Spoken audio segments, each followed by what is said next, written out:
You arrive at the station the way a whisper arrives in a library, shoulders already lowered, breath already choosing the quiet gears. Lamps wear shades like shy hats. The platform edge, usually a proud white grin, is now a soft, sensible line that glows only enough to keep ankles from auditioning as headlines. Somewhere out beyond the goods yard, a siren lifts its voice and then thinks better of shouting, as if remembering this is a railway where timetables prefer to speak first. You stand under the clock and let the night choose your eyes for you. Anything showy has been told to go home.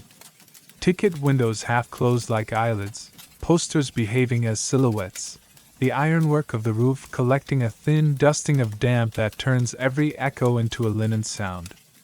The boards have been wiped, their exuberant destinations tucked away, and in their place a chalk hand writes the modest present tense, last local, scheduled freight, a military special that pretends not to be special at all. You walk the platform as if patrolling the hem of a long, dark coat. The rails hum in the throat rather than the ear, an incoming thought, not yet a sentence. A porter moves past with steps educated by practice. His cuff bears a tiny strip of luminous paint no larger than a postage stamp, a firefly recruited to prevent collisions with well-meaning elbows. Someone has painted the edges of trolley wheels white. Even the milk churns look considerate. A whistle sounds 2 notes to the east, not the cheery exclamation of daytime, but a deliberate syllable in the dialect of blackout. You can almost feel the blast stop just shy of the sky, as if the night itself were a low ceiling. Signals are hooded. What light they show is the sort that would not wake a nap. The distant box opens its miniature cathedral of levers with a click so discreet it might be embroidery. You imagine the signalman with a pencil behind his ear, the ledger before him and a page for each train's breath, one neat column for pass quietly. Mainstream fact sits down beside your memory with a sensible coat. From September 1939, Britain's railways ran under blackout. Station lights dimmed or screened, locomotive headlamps masked, carriage windows curtained.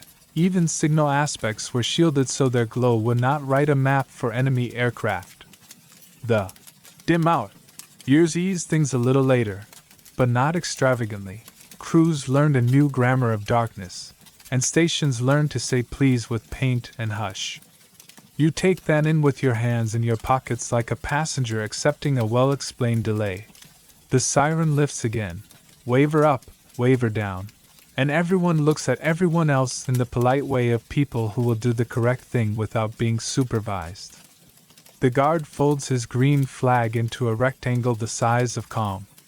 The station cat, who outranks you all, steps onto the scale pan, decides it is not presently weighing anything important, and grants the night her approval. Someone presses a tin mug into your hand that smells faintly of railway tea, brown, determined, the taste of steam made patient. You check the ground like a cautious astronomer studying a domestic sky. White dashes on the platform edge, luminous dots on the brake handles, a chalk numeral by the water column that says not here after 11. The timetable in your pocket is more eraser than print now, margins full of pencil-mended promises.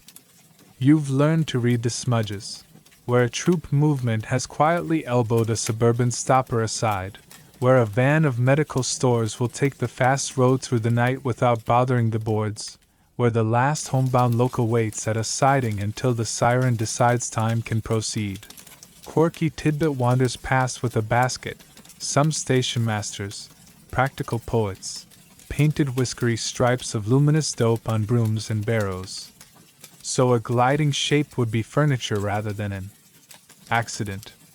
A few issued porters with glimmers, tiny hoods over pocket torches that threw a domestic moon at the ground and nothing more.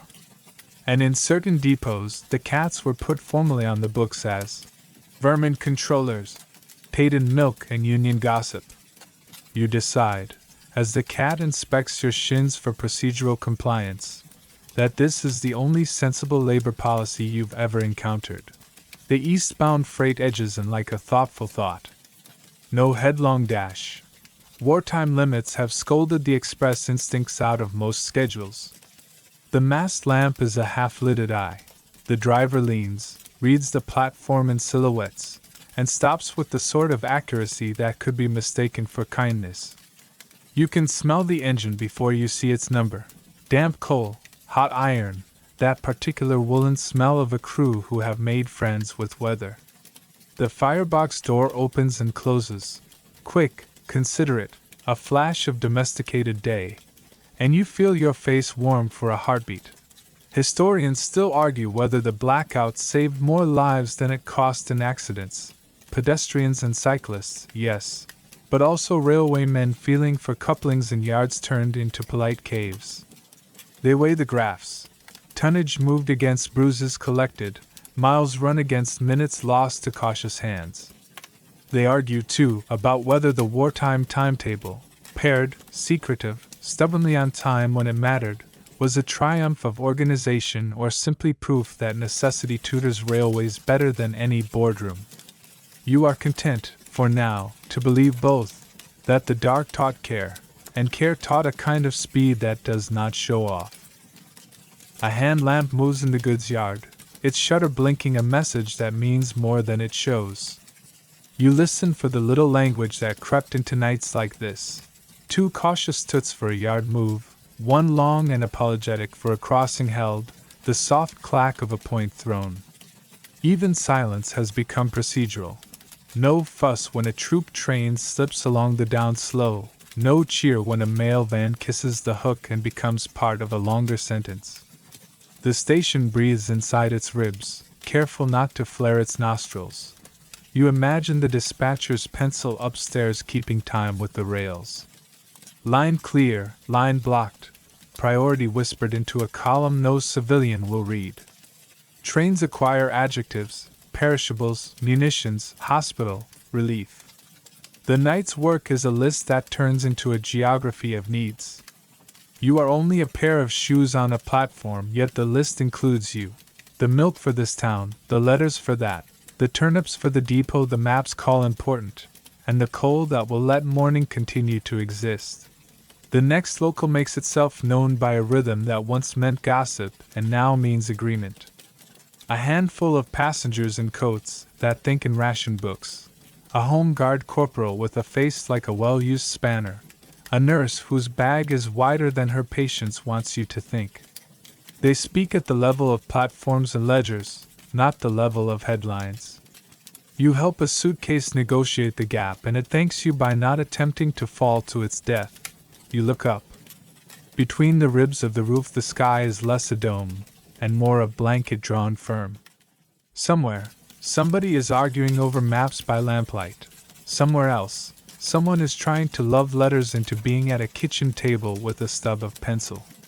Here, your job is to watch the green flag become a gesture, the whistle become punctuation, the wheels become agreement with the rail.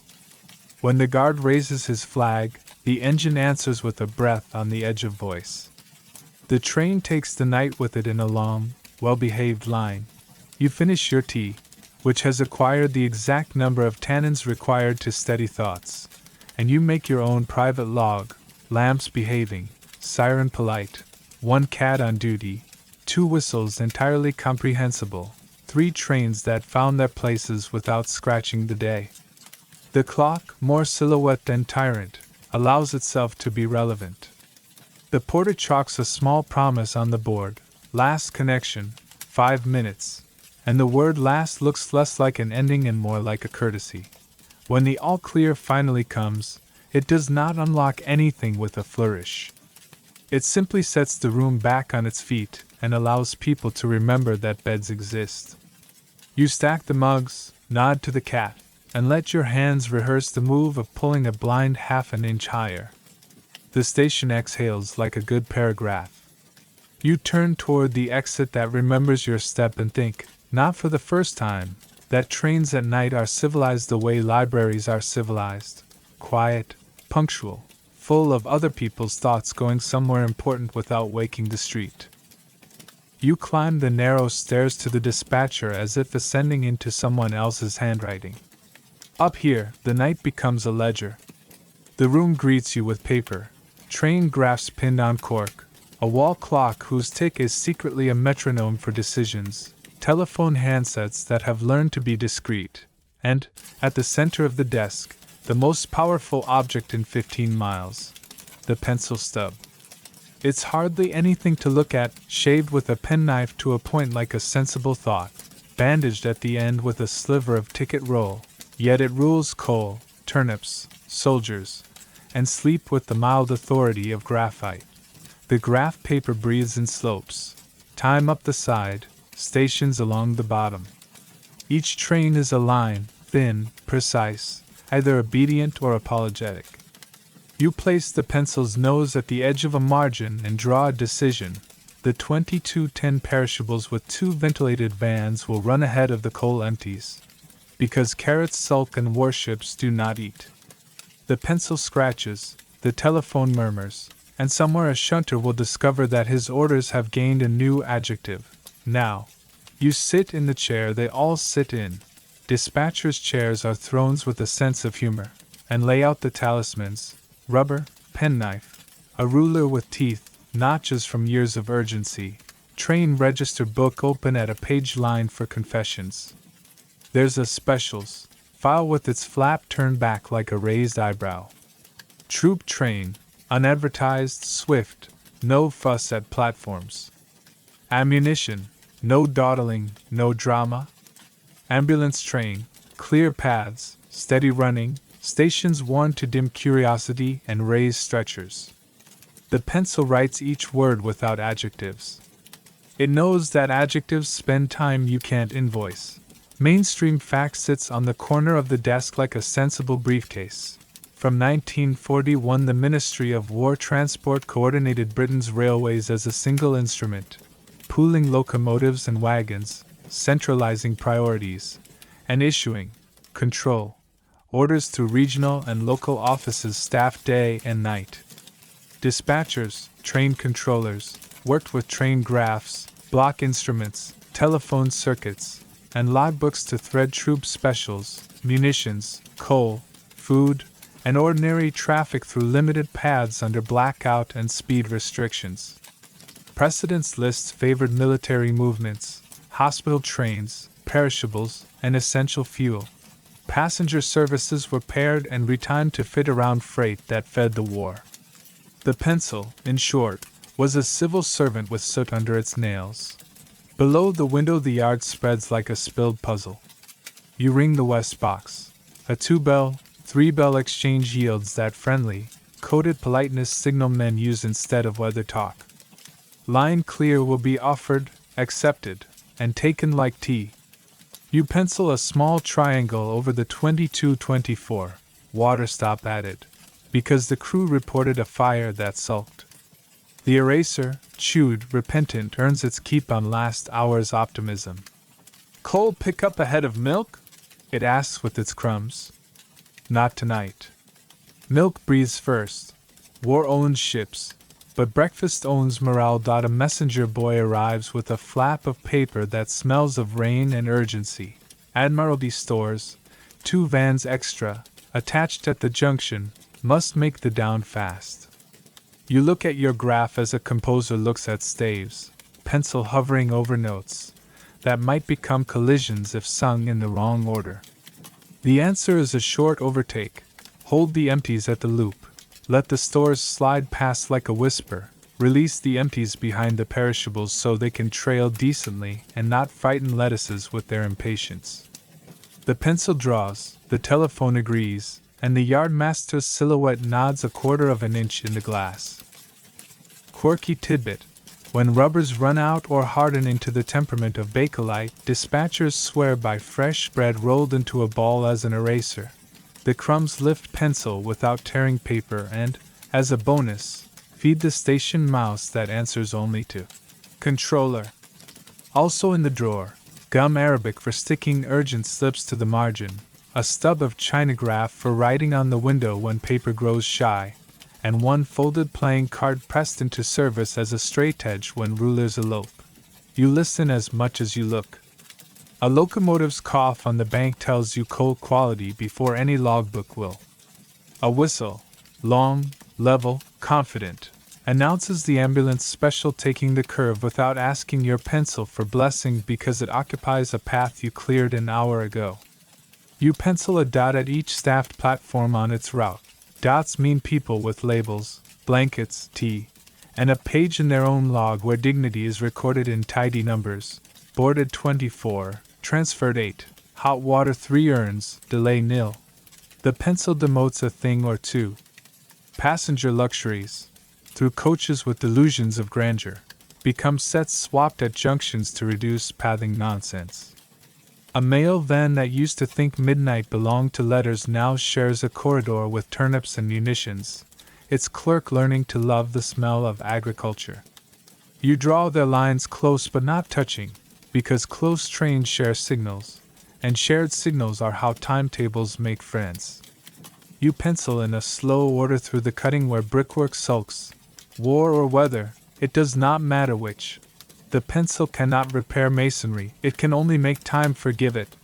Historians still argue whether centralized control saved the railway from itself or smoothed away the genius of local improvisation, whether the pencil in rooms like this did the heroism, or the men with cold hands coupling in gas gloom did, or whether credit is an ecosystem and arguing over the best leaf on the tree is a hobby for dry afternoons. They also quibble over whether precedence tables were gospel or suggestion, especially on foggy Thursdays when a perishable train and a coal banker both claim to be the backbone of civilization. Your pencil, indifferent to journals, writes neatly and then taps the desk once to indicate. Done! Below, the signal gantry blinks its hooded eyelids. You juggle a relief crew who ran short on hours. Duty limits are law even when the map insists it is hungry. You pencil a swap at the loop, a kettle off, another on, one man to a bunk for 4 hours sleep that will not be enough and will still be salvation. Regulations matter. Locomotives forgive optimism. Men do not. Light joke 1, you award the pencil a provisional commission, acting assistant director of priorities, and it immediately breaks its point to remind you about humility. You sharpen it with the penknife and strokes that feel like apologies and promotion all at once. You telephone the next control, a voice 2 towns along that sounds like a cousin. Passing you 1 military special, 1 perishables, 2 empties, 1 grumpy banker. Please hide your surprise. They answer with a timetable lullaby. Paths ready. We've bribed the banker with better coal. And you pencil a small tick next to their name, because cooperation is the part of war nobody photographs but everybody lives inside. Mainstream aside, quiet but precise. Wartime speed limits tempered exuberance. Heavy freights seldom broke the 25 to 35 miles per hour bracket on banks. Many expresses were retimed. Blackouts forced cautious approaches to stations and stricter observance of block sections. Routes were camelbacked with detours to avoid bomb-damaged lines. Meanwhile, train miles fell even as ton miles rose, which is to say the pencil got better at putting weight where it belonged rather than just letting wheels admire scenery. Paper accumulates decisions.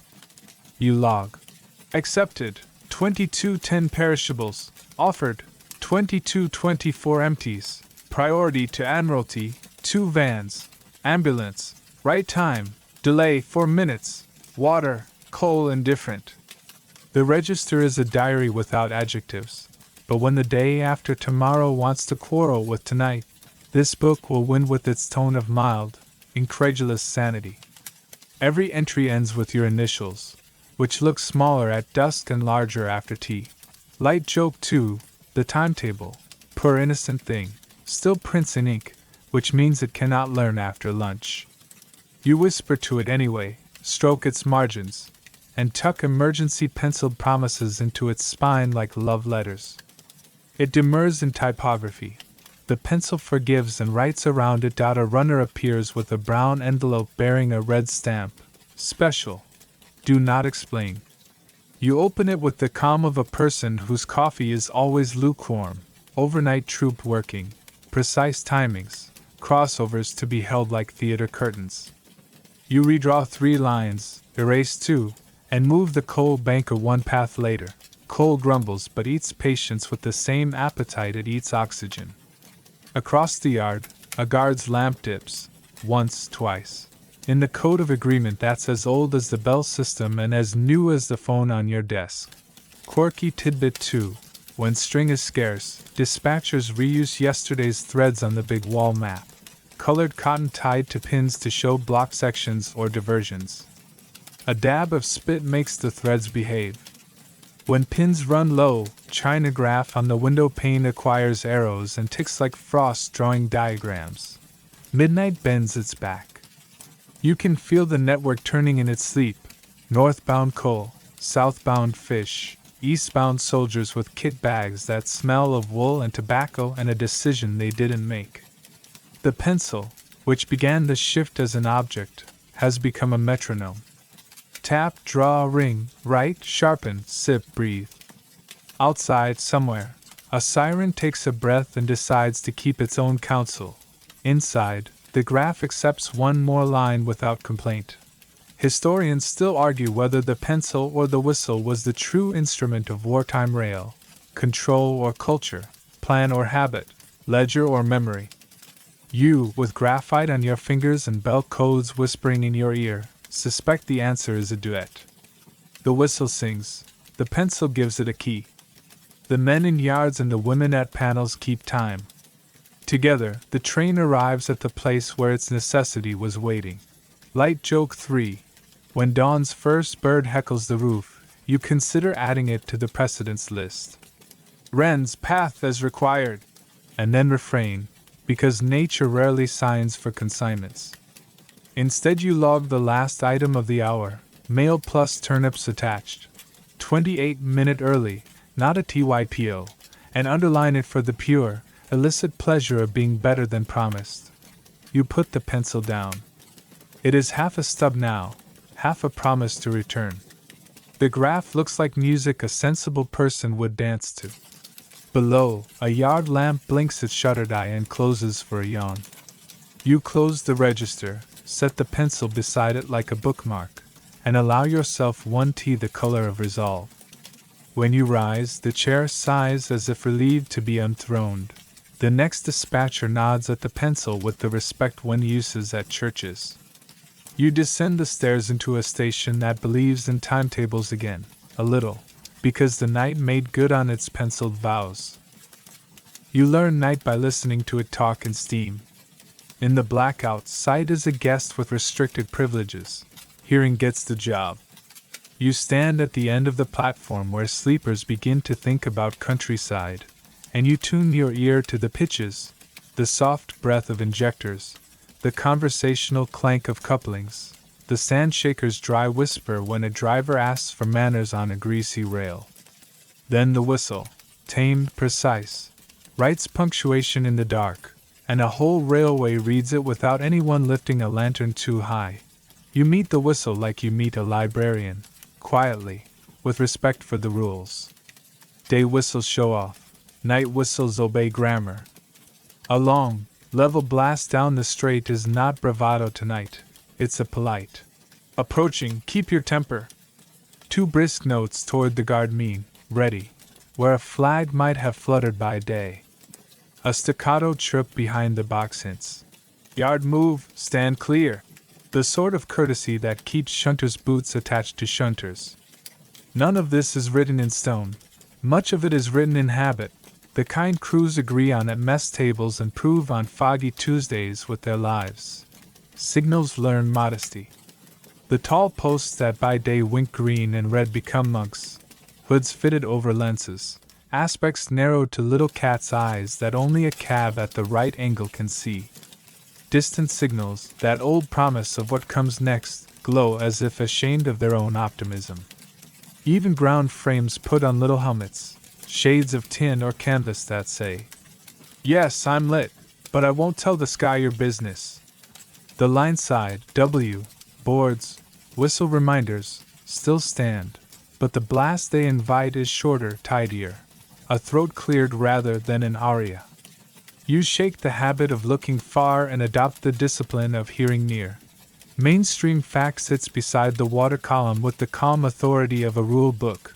Under wartime blackout in Britain, station and signal lights were shaded, locomotive headlamps were masked or extinguished save for regulated route indicator, slits on certain lines, and carriage interior lights were curtained. Hand lamps gained deeper cowls. And fog working brought out detonators, little metal discs, torpedoes clipped to the rail to bang under a passing wheel and prove a signal's mind when sight sulked. Companies had their own whistle practices, but common language emerged, brief notes for shunting, longer calls for approaching, prearranged exchanges between guard and driver when flags and lamps were discouraged by the sky's curiosity. The yard is a conservatory of small languages.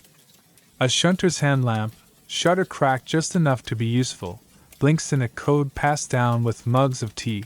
2 quick 4. Back. 1 held 4. Come ahead. A waggle that means, mind the gap your mother warned you about. In one depot the men agree that a kiss of the whistle means break, but nothing dramatic. In another it means, if you keep your ankles, I keep my patience. You step carefully around these dialects. They are precise because they must be and local because the world is large. Quirky tidbit. Some crews carry a tin can with nail holes punched in the lid, an improvised hood for a paraffin lamp that throws a perfect downward circle on a coupling, fierce and private. Others rub a match across a bar of soap to make a slow, dim flame that offends nobody but tells a good man where the hook is. A guard you admire swears by a folded newspaper tucked over his lamp's top. Sacrilege to the ministry perhaps, but very fine as a cheap shade. He calls it the Times bonnet and tips it like a hat when the inspector's back is turned. You feel how whistles keep trains invisible and present at once. A long, low moan entering a tunnel becomes a barometer. In the echo you hear gradient, load, patience, and how much coal the fireman is willing to spend on politeness. In a cutting the note flattens, on an open embankment it widens as if relieved. Near a level crossing, the whistle gives the briefest of tutorials to the field path beyond. It is never enough to brag.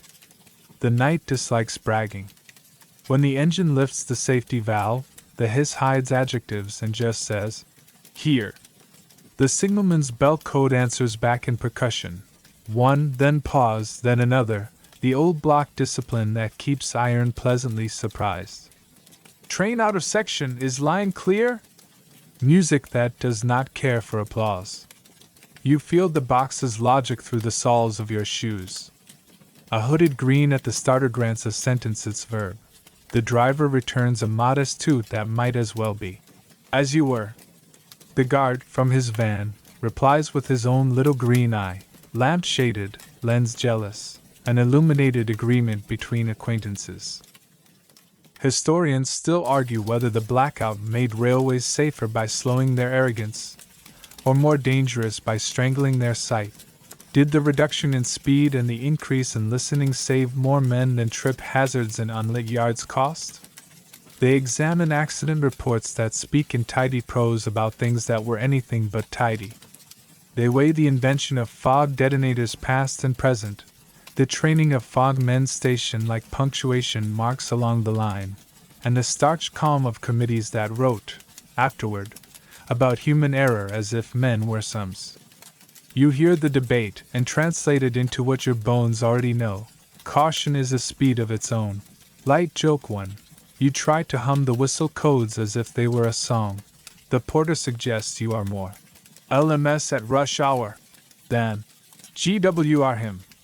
And the cat adjudicates by ignoring both of you. You accept the verdict and stick to listening. I in the sidings.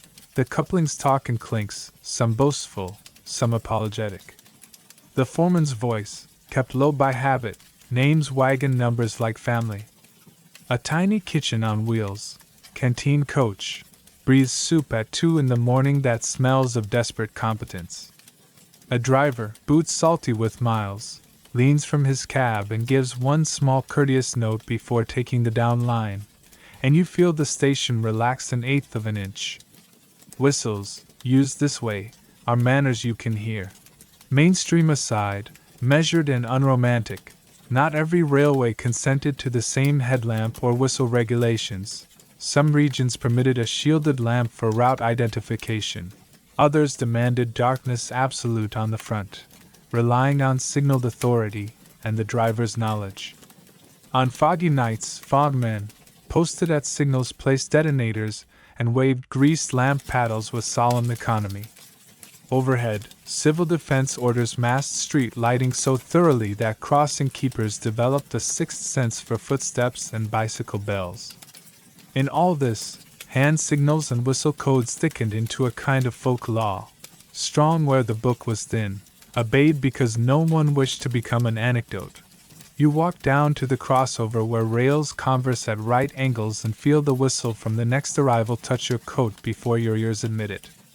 The pitch says heavy, the length says careful, the little flourish at the end says driver old enough not to show off. He glides to the home signal, waits the way an old dog waits at a gate. No fidget, no complaint, and when the hooded green blinks its domestic little approval, he answers with a tone like a bow. The guard from the rear returns one tap on his van's brake handle, felt, not heard, and the train crosses as if walking on conversation. Quirky tidbit 2. Crews swapped folklore about engines with musical opinions. The Black 5 in C minor, the castle that thinks it's a church organ, the ginty that wheezes in sol fa.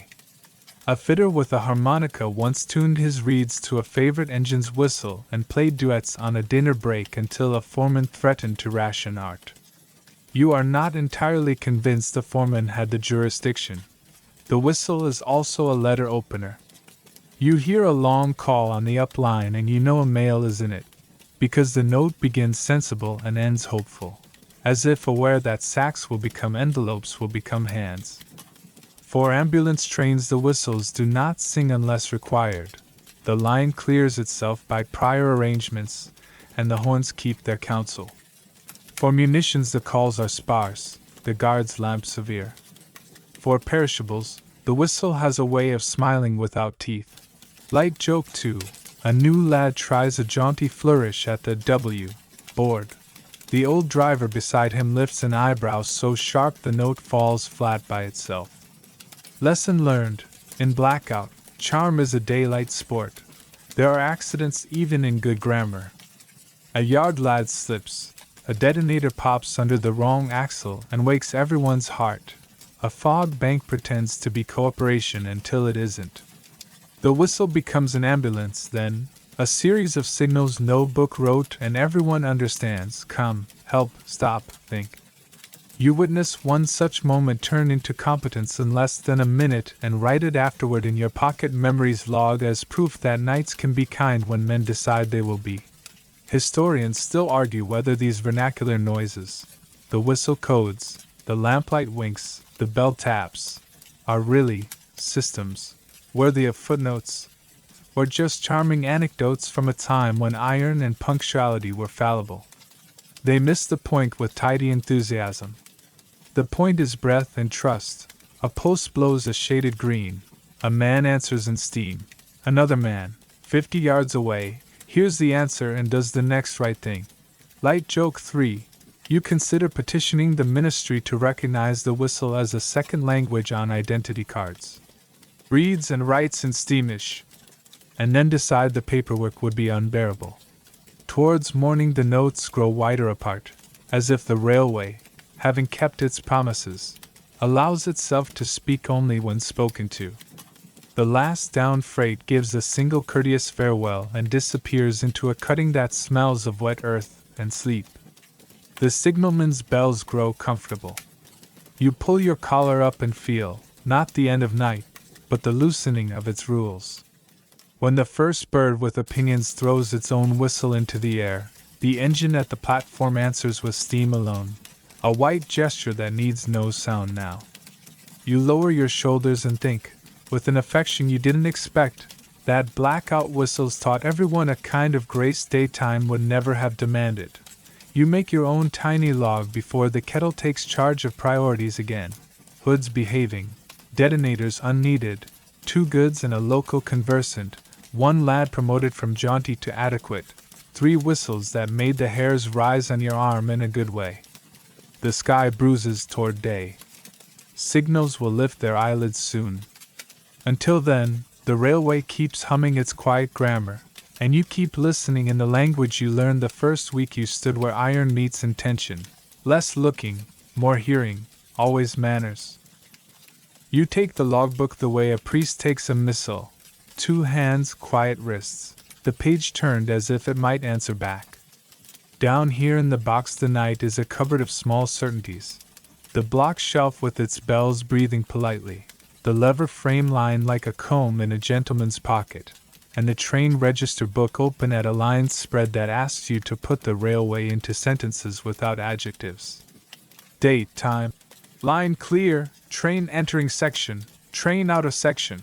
Columns that discipline steam into history 1 pencil mark at a time. The pencil is not proud, it is efficient. You lick the indelible copying point, violet, scandalous, and it darkens like a promise. 2218, accepted, perishables, good time. 2224, offered, empties, held for stores. 2231, shunter requests break van, borrowed from goods, return 2258. You shape the numerals in the same hand your schoolteacher tried to ring into you, only now the rail itself is the teacher, and errors earn more than red ink. Your figures stand like fence posts. Between them, trains will pass whether anyone applauds or not. The book keeps other confidences, coal moods, crew remarks, whether that thinks it's the boss. There's a column for delay and cause, and you treat it like a kindly confessional. Fog, honest, hot box, repentant, ashpan sulking, translated into a tidier phrase before control sees it. You add water stop where a crew has reported thirst, and in the margin you grow a private herbarium of railway flora. Bank greasy, points polite, injector temperate. You learn to make notes that help the morning person you will become, because the morning person is a stranger who forgives if the night person leaves biscuits and legible words. Mainstream fact pulls up a stool and clears its throat. Every British signal box kept a train register book according to rule book practice. The official diary of the block, recording times when, line clear, was offered and accepted. When trains entered and left sections, irregular workings, fog signalmen appointed. Detonators laid, telegraph/telephone messages received, and any failure of the apparatus. During the war, additional control logs tracked priorities, diversions, damage, and specials. Goods yards maintained waybills and wagon labels, traffic forms that told you the load, route, and urgency. The handwriting here was not art. It was accountability in graphite and gall ink. You turn a page and feel the weight of other hands. The early war entries lean heavier on passenger, and through coach. Late war pages grow a forest of coal, stores, troops, ambulance. The shapes of the letters tell their own mobilization story. Thicker when a new box lad tried too hard, elegant when an older signaler had time to teach a curve. You recognize the months when women took the pen in boxes once staffed exclusively by men. The lines narrow, steady, economical. A script that wastes neither time nor loop space. A T-ring ghosts the corner of a frightening night. Someone's thumbprint lives forever next to. Incendiary reported. Extinguished. No delay. The guard comes in between bells to scrawl a loan of a brake van like a neighbor borrowing sugar. Van 20T, loan to down pickup, due back on up goods. You initial without ceremony because ceremony is a luxury the timetable is allergic to. Later, when the van trundles home behind a different engine than the one that promised it, you add, returned in good order. And underline good as if the van had been a boy who came back from school with both socks. Quirky tidbit. Indelible pencils bite through damp when ink sulks, but they also bite through pockets. More than one dispatcher learned the violet lesson on a clean shirt. To erase, when rubbers went to war and returned inconsistent, you need a pellet of fresh bread and lift errors with a doughy patience the cat finds irresistible. Blotting paper is rationed like everything else. You turn each sheet sideways, then upside down, then use the tiny dry strip along the edge until it becomes a liturgy of thrift. When even that fails, your sleeve, already married to soot, volunteers without complaint. Light joke 1, you consider logging. Blotting paper, out of section 2307, sleeve, accepted.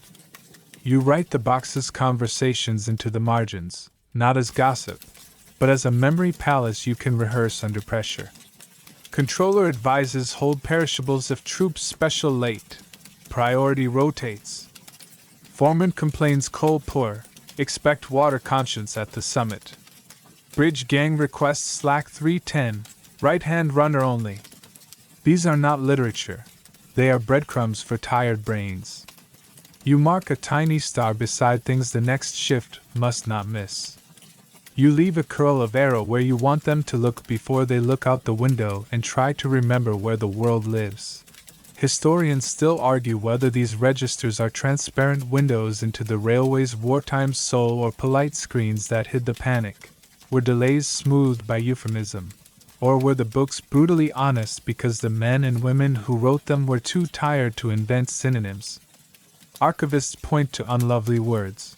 SBAD failure. Collision averted, sitting right there in violet, unblushed. Others point to the way fog can be a weather report or a courtesy. The truth swings like a signal in wind. Sometimes the book flinched, often it didn't. Either way, it kept the trains from pretending. A runner arrives with a control slip stamped red and shy of punctuation. Admiralty stores, 2 vans, attach at JN, ensure clear path to DN fast. You paste it to the page with gum and a thumbprint and redraw your little universe of pencils and bells to make it so. The logbook receives the change without breathlessness. Repath. Stores ahead of empties. Verbally advised yard. Later, when the empties complain by existing, you record their delayed dignity and add apology tendered. The book does not do morality. It does receipts. Your ear learns to hear the page. The bell taps. Your pencil lifts before your eyes do, because hands can read quicker than retinas in this polite dark. Is line clear? Becomes 3 quick diamonds the point makes without thinking. Train out of section. Lands with a period you like so much you teach it to apprentices the way you teach them to fold their tea cloth. Always the same, always neat, always honest. Light joke 2, you wish for a stamp that reads, explain to the satisfaction of the railway. For the moments when a delay's cause is cows, or bridge with opinions. Instead you write, obstruction removed, and let the universe infer hoofstock. Coal moods become a subgenre of poetry in the cause column. Hard, reluctant, you note, when the firing seemed to feed a miser. Smoky, persuasive, when a crew made theater out of thin seams. Clean, civilized, it says once, next to a night when timings felt like polished shoes. No one will tabulate your coal adjectives, but the next crew who reads them will pack an extra scoop of patience or an extracant for the injector gland. Mainstream aside, brass tacks and unromantic, wartime shortages change stationery and tools. Ink thin, paper rough, carbons precious. Control demanded telephone confirmations later written into books. Auditors checked registers against block times. And Board of Trade inspectors read them after any mishap. Many boxes adopted standardized train message pads for orders, with top slips sent to control and duplicates pinned in the book. Everything could be asked for later by a voice with rank. The book was both shield and mirror. If you wrote it, you could defend it. If you didn't, it didn't happen. Between trains you turn pages backward for courage. Here is the night of the big raid, 2 counties over. Your line in violet steady as a seam even while the phone screamed. Ambulance special pass 217, right time. Fogmen appointed 140. Detonators recovered 412. Here is the snow week. Points heated by brazier, men relieved hot tea. A margin note that looks like gratitude. Here, the day a trainee wrote. Train interned in section, instead of in section, and everyone laughed with the gentle cruelty that saves. You inked, returned, in tidy capitals the following line and promised to teach prepositions with biscuits. Quirky tidbit 2. Some Sigma men gave their books tiny illustrations. One drew a small umbrella whenever the roof found a new excuse to drip. Another sketched a thumbs up the first time an ambulance train took water in the right spot without drama. A woman in a coastal box drew a seagull for every day the wind stole her hat. By war's end, ornithology had reached migration. The inspector frowned and then archived the seagulls with a sigh that sounded like permission.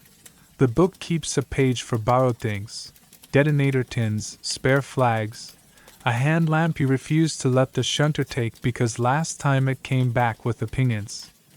Each entry has 3 parts: out, purpose, in. This is not pettiness. It is memory when memory is expensive. You once logged. Barrow 3, loaned to ladies' committee, tea urns to platform, returned cleaner than found. And the ladies' committee brought scones for a month. The cat claims jurisdiction over this page by sleeping on it. You accept that some jurisdictions cannot be appealed. Light joke 3, you consider writing. Cat on duty, no delay. In the remarks column to see if control reads every line.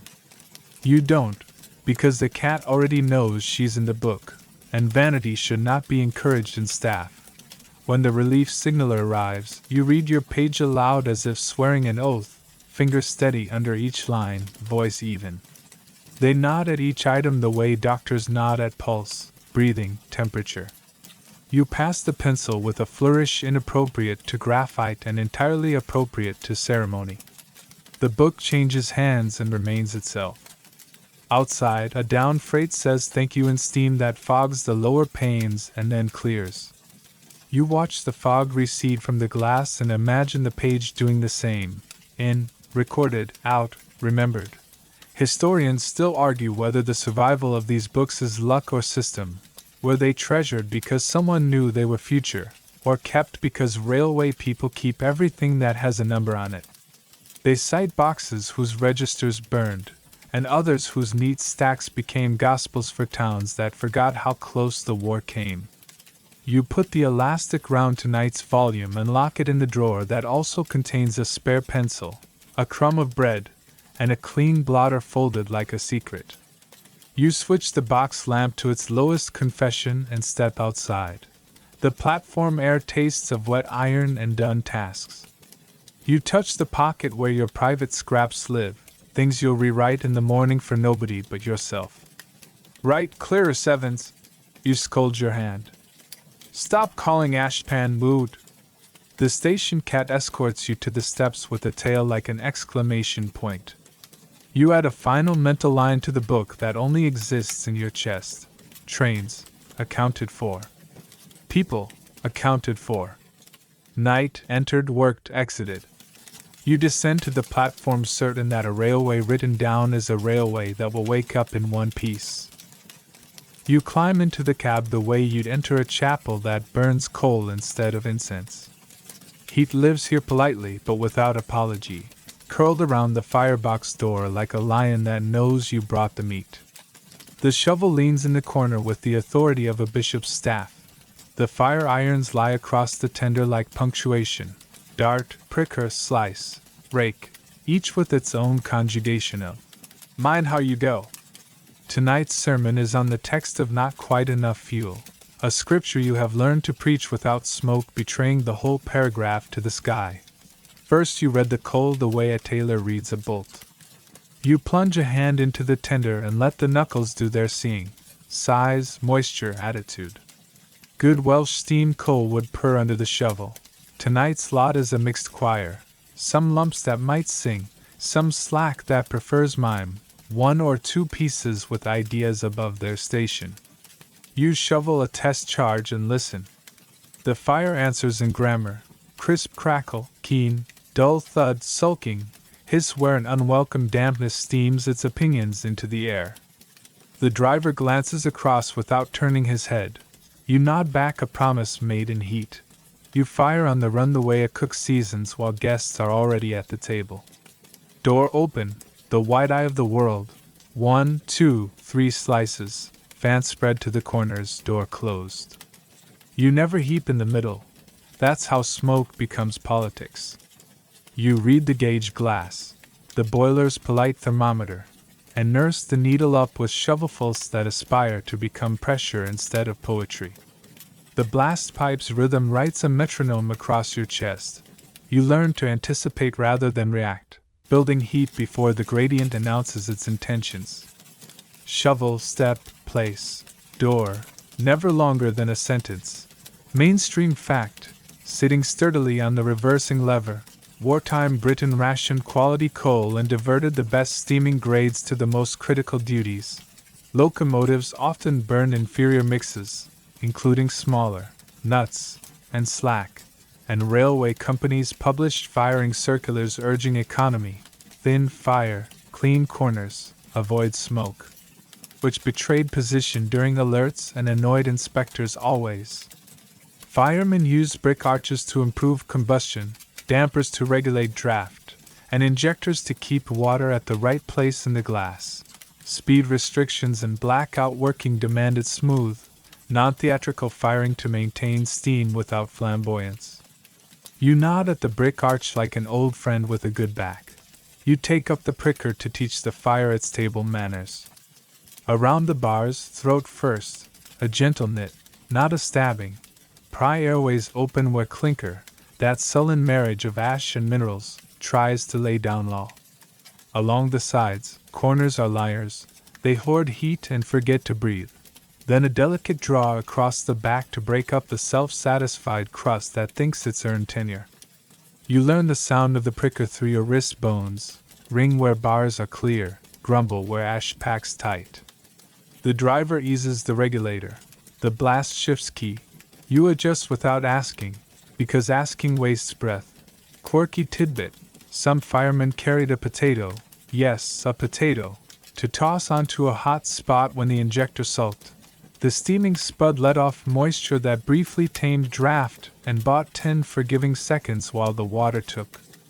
Others swore by a lump of wet sacking laid across the door lip to curb a fire's vanity. One veteran you admire sharpens his fire iron on a stone every Sunday the way a vicar sharpens sermons. Quiet, ritual, no fuss. Then pockets a sugar lump. For the injector, which is to say for himself, but he claims the machine works better when he's kindly. Economy becomes choreography. You keep a thin heel of fire near the door to catch the draft when it bellows. You lace the back corners before a climb. You leave a courtesy gap by the bridge so flames can hook under the arch and finish what chemistry starts. Overfiring makes black smoke, frowned on in war and always a little vulgar, so you aim for that elegant transparency, heat without theater. When the driver feathers the blower for a station pause, you trim the grate with the slice. One clean draw to arrest ash before it turns seditious. And listen to the flues relax like a tired throat being offered tea. Historians still argue whether the wartime decline in coal quality minced punctuality more than timetables admit. Did slower acceleration and cautious firing add up to a national sense of nearly on time? Or did crew's skill hide a deficit statistics never caught? They also debate whether constant economy training made post-war firing better art, or merely taught a generation to love scarcity. You fold the injector handle down with 2 fingers and decide the answer lives in wrists, not reports. Injectors, those little miracles that persuade cold water to enter a hot-tempered boiler, demand a tone of voice. Crack the steam, listen for that silky hiss that says, on, then ease the water until the overflow dries to a polite nothing. If it coughs, you soothe. If it howls, you repent. If it refuses to join in, you threaten it with the other injector, which is a lie but useful as theology. Light joke 1. You once called the left injector St. Jude for lost causes. It answered by behaving piously for 3 weeks and then apostatizing in a tunnel. The bank begins. You feel it through the shovel plate before your eyes admit the gradient exists. Now the shovel moves as if partnered in a dance. Short steps, accurate placements, breath in, door up, breath out, door down. The driver gives you 2 notches more on the cutoff. The blast hardens and rakes the fire like a harp played sternly. You feed the corners again, just kisses, not meals, and you angle 1 slice of wetted slack to cool a spot that goes from helpful to drama too quickly. The needle climbs like a citizen who's learned to queue. No jostling, no swagger, arrive on time. Clinker happens even to the righteous. You feel the grate grow heavy in 1 quarter and know your next move before the word forms. Slice in, lift, wriggle free the glowing plate, drag to the trap. 1 clean drop with a hiss that sounds like a short sermon on humility. You replace fire where law left a hole, then a quick pricker's kiss around the wound to reopen the lung. The cab smells suddenly of mineral and victory. The driver's boot heels lift a half-inch, a compliment. Light joke 2, you consider logging. Clinker, discipline. In the train register, the box would not appreciate your creative writing. Mainstream aside, iron and law, companies specified fire thickness. Perhaps 3 to 4 inches for economy on the level, 5 to 6 on banks. Warned against. Forget-me-not firing. Lots yesterday, none today, and instructed crews to keep smoke down, especially near towns and during alerts. Some lines fitted smoke deflectors. Others relied on skill. Wartime posters for engine men couched thrift in cheerful scolding. A thin, bright fire, your best ally. And, keep steam up, not smoke. You and the driver speak the cab's short language. Right, he says, which means, we're asking a lot, tell me something reassuring. She's willing, you answer, which means, I've made a bed she can sleep on and run. You both watch the safety valves, not because you mean to lift them, but because nothing wastes fuel like showing off. When they do lift, once, a conspiratorial gasp, you wince politely and promise the coal you'll be more charming. Quirky tidbit 2, somewhere along the line a fitter gifts you a little tin of graphite grease. For the damper, he says, though you find it's also good for pricker handles and, in extremis, for filling the crack in your thumbnail that shovels give as curses. You keep the tin in an inside pocket and regard it as a medal without ribbon. Night teaches the difference between heat and light. In blackout you aim for the firebox to glare as little as possible at the wrong time. You time door lifts with the driver's hand over the lamp bracket so any glow vanishes into his back instead of writing a letter to the sky.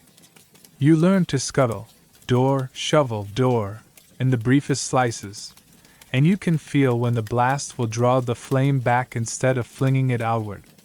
The cab becomes an instrument, your body part of its tuning. Light joke 3. On a kind evening a rook paces you along the hedge and caws at each door crack as if critiquing your technique. You thank the bird for its notes and vow to reduce the cab's entertainment budget by 2 flashes per mile. By the summit your shirt has opinions and your arms have learned new nouns. You rake once more for dignity, check the heel, and treat the fire to a small smoothing, like a hand over a bedspread in a guest room you're proud of. The water sits where you want it. The pressure behaves the way printed timetables dream of. The driver, who voices gratitude in the currency of his regulator, eases her down and lets the grade give you both a sip of leisure. Wind slants through the cab with that specific valley cool that says you've earned it. Historians still argue whether firing is craft or art, whether manuals can truly transmit the wrist knowledge of when to slice and when to soothe. They footnote brick arches and grates and fuels and forget to footnote lungs and forearms. You wipe a ring in the cab side soot with your sleeve and think, it is both, it must be both. The engine eats science if fed with kindness. The yard's first lamp, hooded courteous, drifts into view. You ease the damper, let the fire take a longer breath, and set the shovel back in its corner like a violin after a recital. The driver brushes a fingernail across the gauge glass and smiles the smile of men who can't be bothered to invent extra words. You take the pricker one last time, fluff the corner as if tucking in a child, and close the door with the same soft conviction you use pulling a blackout blind at home. Later, in a mess room that smells of tea stronger than morality, you log the journey in the only ledger you keep in your head: coal, mixed, grudging, tractable, water, cooperative after persuasion, pressure, polite, smoke, minimal, clinker, rebuked, jokes. 3. Punctuality, achieved without boasting. Your arms remember the shovel's arc even as they relax. The engine ticks as iron cools, a metronome that says, "You did the next right thing." You nod back, respectful as a parishioner leaving after evensong, and step into the dim that trains have learned to love without fearing. You meet the ambulance train the way you'd meet a hospital that learned to roll.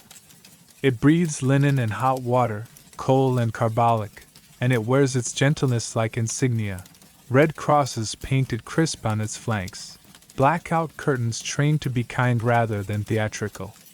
You step from platform to brake then vestibule, and the air changes temperature, purpose, vocabulary. Outside is iron and timetable. Inside is pulse, label, and the soft arguments of rubber heels on lino. The corridor is long enough to be a sentence. Tonight your job is to make sure it parses. You start, as you've learned to start, with lists, linen, labels, timetables, because mercy misfiled becomes delay. Linen first, rolls of sheets folded into thirds like treaties, pillowcases paired, draw sheets tucked in canvas pouches that clip to stretcher handles so they travel with the patient like passports. Each bundle carries a small card, name if known, number if not, unit, dressing applied, morphia given, with the tidy decimals that pain respects. A nurse you will adore before midnight counts under her breath. Sheets 48, pillowcases 36, blankets, spare blankets live behind Ward 3, second tier left. You write this in your pocket brain where useful maps live. Then labels. They are everywhere, doing manners, on doors, Ward A lying, Ward B, sitting, on drawers, gauze, flannel, wool, catgut, on beds, upper, middle, lower, on bottles, saline, glucose, gentian violet, on the small citrus of orangeade powder that somehow convinces water to be brave. The labels are written in a script that wastes no curves. They do not shout, they persuade. You adopt their tone, and timetables. Not the public sort with holidays printed in red, the operational kind, embarkation post at 22:30, load complete at 22:55. Proceed on caution signals. Water at junction, hot drinks at first crossing stop, transfer at receiving station L, which is to say Saint somewhere with its platform lights hooded and its tea urns awake. Your pencil writes over someone else's pencil with that peculiar wartime confidence that the latest scribble is the most truthful. A medical officer marks priority cases to Ward A. With a small skirmish of ticks, you mark signal slot requested 2310. With a triangle that means control owes you a favor. Mainstream fact puts down its satchel and rolls up sleeves. Throughout the war, British ambulance trains, built or converted by the big railway companies under War Office and later Ministry of War Transport Control, ferried casualties from ports and forward areas to inland hospitals. Ward cars carried three-tier stretchers slung in frames. Sitting cars took ambulant men. Trains had treatment cars with dispensaries, sometimes an operating table for emergencies, sterilizers, and a tiny kitchen for diets the wounded could face. Our AMC medical officers, orderlies, VAD nurses, and railway staff crewed them. The cars bore Red Cross/Geneva emblems and traveled under blackout with shaded internal lighting. Timetables granted them precedence just behind troop specials. At transfer platforms, stretcher parties worked to drills measured with gentle tyranny. You stand at a doorway while a stretcher party rehearses not speed, but decency. For hands, one command: up, step, down, turn, slot. The upper tier claims its man like a quiet shelf, straps buckled, pillow eased, tag checked, bottle hung. You watch knuckles, not faces. Knuckles tell the truth about fear and competence. An orderly tucks a blanket around feet with a fold so practiced it might as well be a lullaby. Another checks the drip's little world. The patient's boots have been labeled left and right with a knot system so simple it would win a prize at a scout camp and an admiring note in your ledger if you had the nerve to make one here. Quirky tidbit: bedpans have, see lids, rubber edge covers that clip and unclip with a sound like a librarian closing a book, preventing disasters when the driver remembers gradients are not theoretical. Hot water bottles are stoneware, stamped with the railway's initials, and the nurses call them by pet names. The one that looks like a gray haddock is Mr. Heat. Under one seat rides a canvas basket of boiled safety pins. Safety is a verb on this train. And a tin of talc with a dent that makes it pour in a modest crescent. The doctor, brittle, kind, walks the ward with a pencil behind his ear and a tiny torch cupped like a moth. He says, "How's that, then?" in a key that makes pain lower its voice. He scribbles morphia times and fluids and writes, "Sit up for cocoa," on one label like a joke that has earned medical status. He points to your bit of the universe, corridor flow, and you move 3 orderlies and a trolley 2 inches to the left, which turns chaos into choreography. The timetable on your clipboard purrs. A warden's whistle outside keeps time like a metronome you didn't have to wind. Mainstream aside, precise and unglamorous, stretchers were standardized. Loading heights matched platform modifications. Railway companies built fixed. Ambulance train loading ramps. At key stations, loading officers lazed with movement control to shave minutes. Internal lights were shaded to red or low blue to keep pupils honest. Windows were curtained not only for blackout, but to keep eyes from swallowing too much distance too quickly. Records were kept with a clerk's calm. Embarked 312, sitting 120, lying 192, disembarked 312, deaths on Route 0. Numbers that weigh like full kettles and are poured carefully into ledgers that no one wants to read and everyone must. You and the head nurse compare paper warfare. She has a laundry ledger that could rule a small kingdom, sheet out/sheet in counts that satisfy entropy, pillowcase audits that would impress an inspector of taxes, a column for returns soiled, with a delicacy that makes you want to send it a biscuit. You have the railway's pathing slips. Line clear received, water stop granted, loop denied, main admitted. Marginalia that make trains behave. Between you sits a teapot under a blackout hood like a planetarium dome. You lift it and pour competence into cups. Historians still argue whether rail or road made the Kinder ambulance. Rail delivering steadier rides and latrines and hot drinks. Road delivering speed and fewer timetables to fear. They question whether triage on platforms was brute or brilliant, whether, sitting, men resented their own resilience, whether the hum of wheels soothed or rattled. Publications print diagrams of ward cars as if the problem were only where to put the wash basins. The truth, lived at midnight between junction and receiving station L, is that the carriage smelled of lint and effort, and sometimes oranges, and that men who had learned to breathe in other people's time learned it again here. Light joke 1. Someone tapes a hand-lettered label above the dispensary sink. Nurses! Do not wash your sense of humor in here.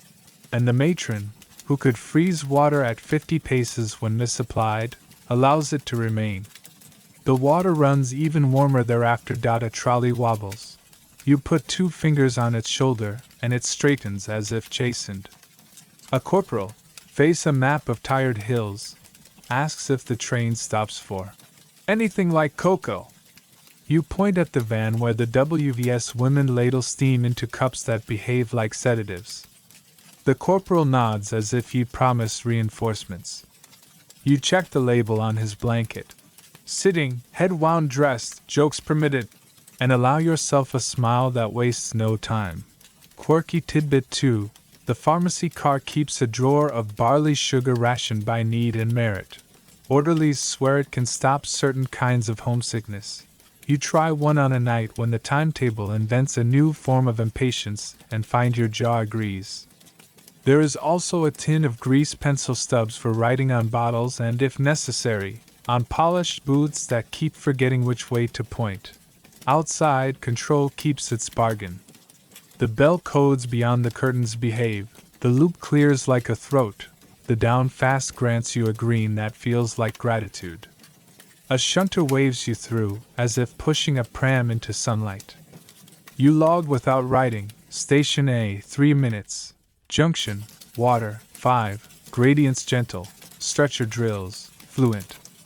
The engine, who has opinions about pulling gently, manages it. The fireman trims the fire with the delicacy of someone buttering toast for a convalescent. Historians still argue whether the railway nurses were saints or simply efficient, whether saint is a promotion or a pay cut, whether efficiency is a compliment or a poor synonym for care. They count trains and bed miles and miss the moment when a VAD tucks a corner and the patient's shoulders finally drop the quarter-inch that means, "I can sleep now." They footnote the Geneva Cross and overlook the stoneware bottle named Mr. Heat. Your ledger, if anyone asked, would list both under critical apparatus. Light joke 2. A driver swears he can tell an ambulance train by the smell when it passes at night. Tea with good manners, he calls it, and the fireman says no, that's your imagination, and then produces a cup through the cab window that proves him wrong. The guard logs, spirits raised, in a column that does not officially exist. You step off at receiving station L when the timetable permits, and watch the platform become a ward with rails. Up, step, down, turn, slot. The stretcher parties chant under their breath, as if borrowing your favorite lullaby. The city, which often behaves like an argument, becomes a corridor. The men go one way, the linen goes another, the labels slip into files, and the timetable loses names and gains minutes you will spend tomorrow like a careful woman spends sugar. Light joke 3. The WVS lady hands you a biscuit and says, "For your paperwork." And you put it in your pocket where courage keeps its spare change. Back aboard, you check the corridor one last time, straighten a label that had ideas, retie a curtain tie that forgot gravity, and look at your watch in the tone of voice that makes time behave. The whistle you barely heard gives one level note, ready, and the guard's shaded lamp answers with a dip you feel more than see. The ambulance train leaves carrying less pain than it gathered. The rails, which will take anything if you give them a plan, take this with an extra quarter-inch of hush. Mainstream aside, closing its folder. By war's end hundreds of thousands had ridden these corridor hospitals. Many wrote later that the rhythm of wheel on rail divided night into pieces they could swallow. Those numbers, those stories, live in logbooks and in blankets that never quite lost their smell of coal and soap. The railway did not cure, it carried. It did the logistics of tenderness at speed. You step onto the platform again, and your breath fogs in the tempered air. You make a private note you will never show control. Linen, enough. Labels, legible. Timetable, obeyed. Cocoa, improves everything. Arguments, none. The red crosses vanish into respectful dark. You walk back toward the box where whistles are grammar and pencils are law, and for a short corridor's length you keep the train's ward quiet in your stride. Then the points click, the knight takes up its other instruments, and you go back to drawing lines that let mercy arrive on time. You arrive before the sun remembers its shift, and the station is already full of geography. Maps bloom across trestle tables like calm, paper meadows, counties in green, rivers in blue, dots for villages that will soon acquire the delicate responsibility of new toothbrushes. Chalk has written the morning story on the departure board in tidy, unshowy script. 2 schools, 1 infant's class, 1 mothers with small children, 3 trains that will pretend to be ordinary. You breathe in cocoa, the WVS urns have opinions at this hour, and pencil, and damp wool that thinks about courage. You take up your post beside the tagging station and turn labels into sentences. Card rectangles, hole punched, string ready, name, school, home district. On the back, the billet code that looks like a treasure map if you tilt your head. You tie tags to coat buttons and gas mask boxes with a knot that says, "Firm but kind." Teachers herd like professional collies, whistles on lanyards, clipboards full of names that must not become stories about. The one we forgot. You learn to speak tag knot fluently. 2 fingers, loop, tug, the way you tie a memory to something solid so it won't wander in a strange lane. The platform hums in 3 registers, mothers doing compressed bravery, children doing inventory of biscuits, porters pretending their trolleys carry only suitcases and not the weight of 2 cities' nervous systems. You hand out little paper maps for small pockets, the line from here to there, an X for welcome committee with buns, and the way the children smooth those maps flat makes your throat tighten into a knot the size of a ticket punch. A boy asks whether rivers are as cold in the country as they are on this paper. You assure him every river warms up when addressed politely. Mainstream fact insists on making you specific. Operation Pied Piper, September 1939.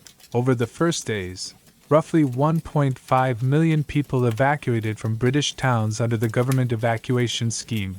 Schoolchildren with teachers, mothers with infants. Some disabled persons, later waves during the Blitz. Billeting officers placed them in private homes in reception areas. Each traveler wore an identification label, carried a gas mask, sometimes a ration card and spare clothes. WVS/WRVS and local volunteers manned cocoa urns and comfort counters. Special trains ran to timetables kept deliberately dull on paper and lively in practice. You fold that paragraph into the way you tighten a tag and keep moving. You develop a superpower called finding laces. Small boots have an agreement with timepieces. They untie on purpose at perilous moments. You kneel, lace, knot, pat. A girl confides she has packed her best marble and 3 brave thoughts. You solemnly approve the ballast.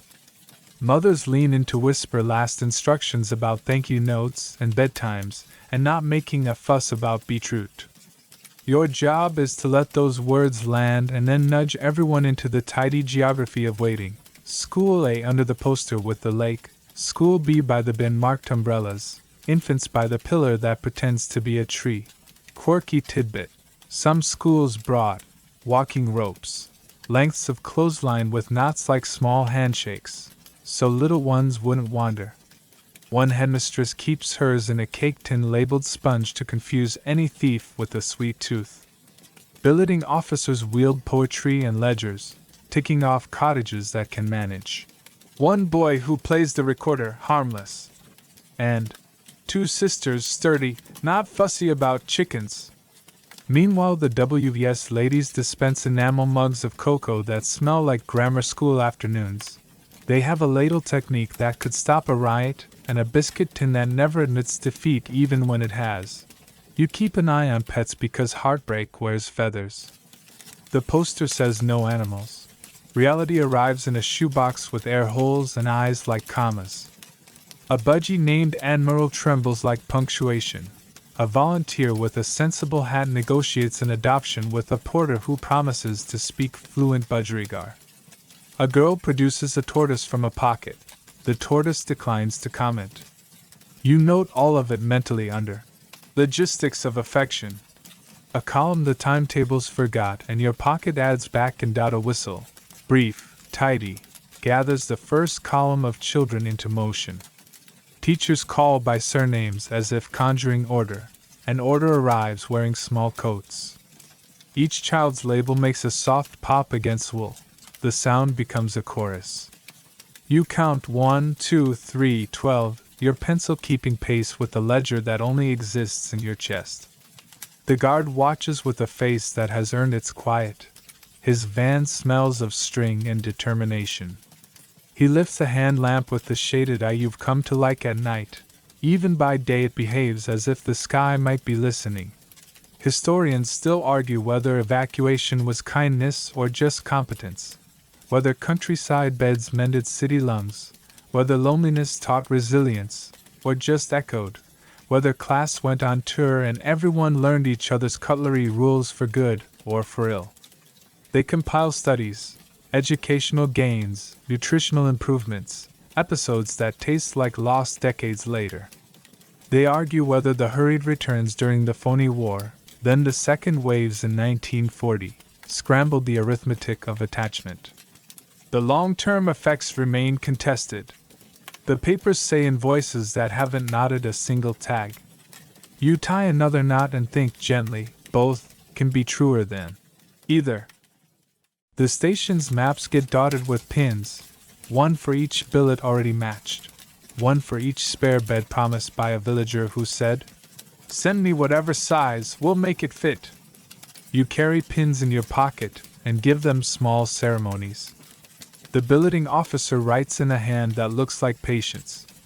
8 lavender cottages, 2 boys, Mrs. Rigby, 1 small musician, recorder, will tolerate practice if after tea. The old post, girls only, chickens friendly. You underline, friendly, because some cities haven't met a chicken personally. Light joke 1, a teacher, harassed, asks if you can evacuate the headmaster. You suggest this falls outside your remit unless he comes with a label and gas mask. She produces both from her bag, and you award her a biscuit for strategic imagination. The second train ambles in under a sky practicing indifference. Coaches wear their wartime makeup, numbers where names used to be, and shades pulled just so. Children file past the cocoa urns and discover warmth you can drink. One boy pockets a biscuit for later for the cows. No one interrupts his theory of agriculture. A mother slides a paper-wrapped slice of something into a pocket with the speed of a conjurer.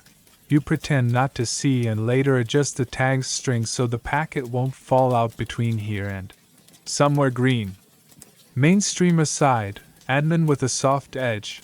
Local authorities in reception areas ran billeting offices. Hosts received a small allowance. Disputes were logged, swapped, solved, or escalated. Teachers kept roll and placement. Books that moved across counties like subdued royal progress. Letters home.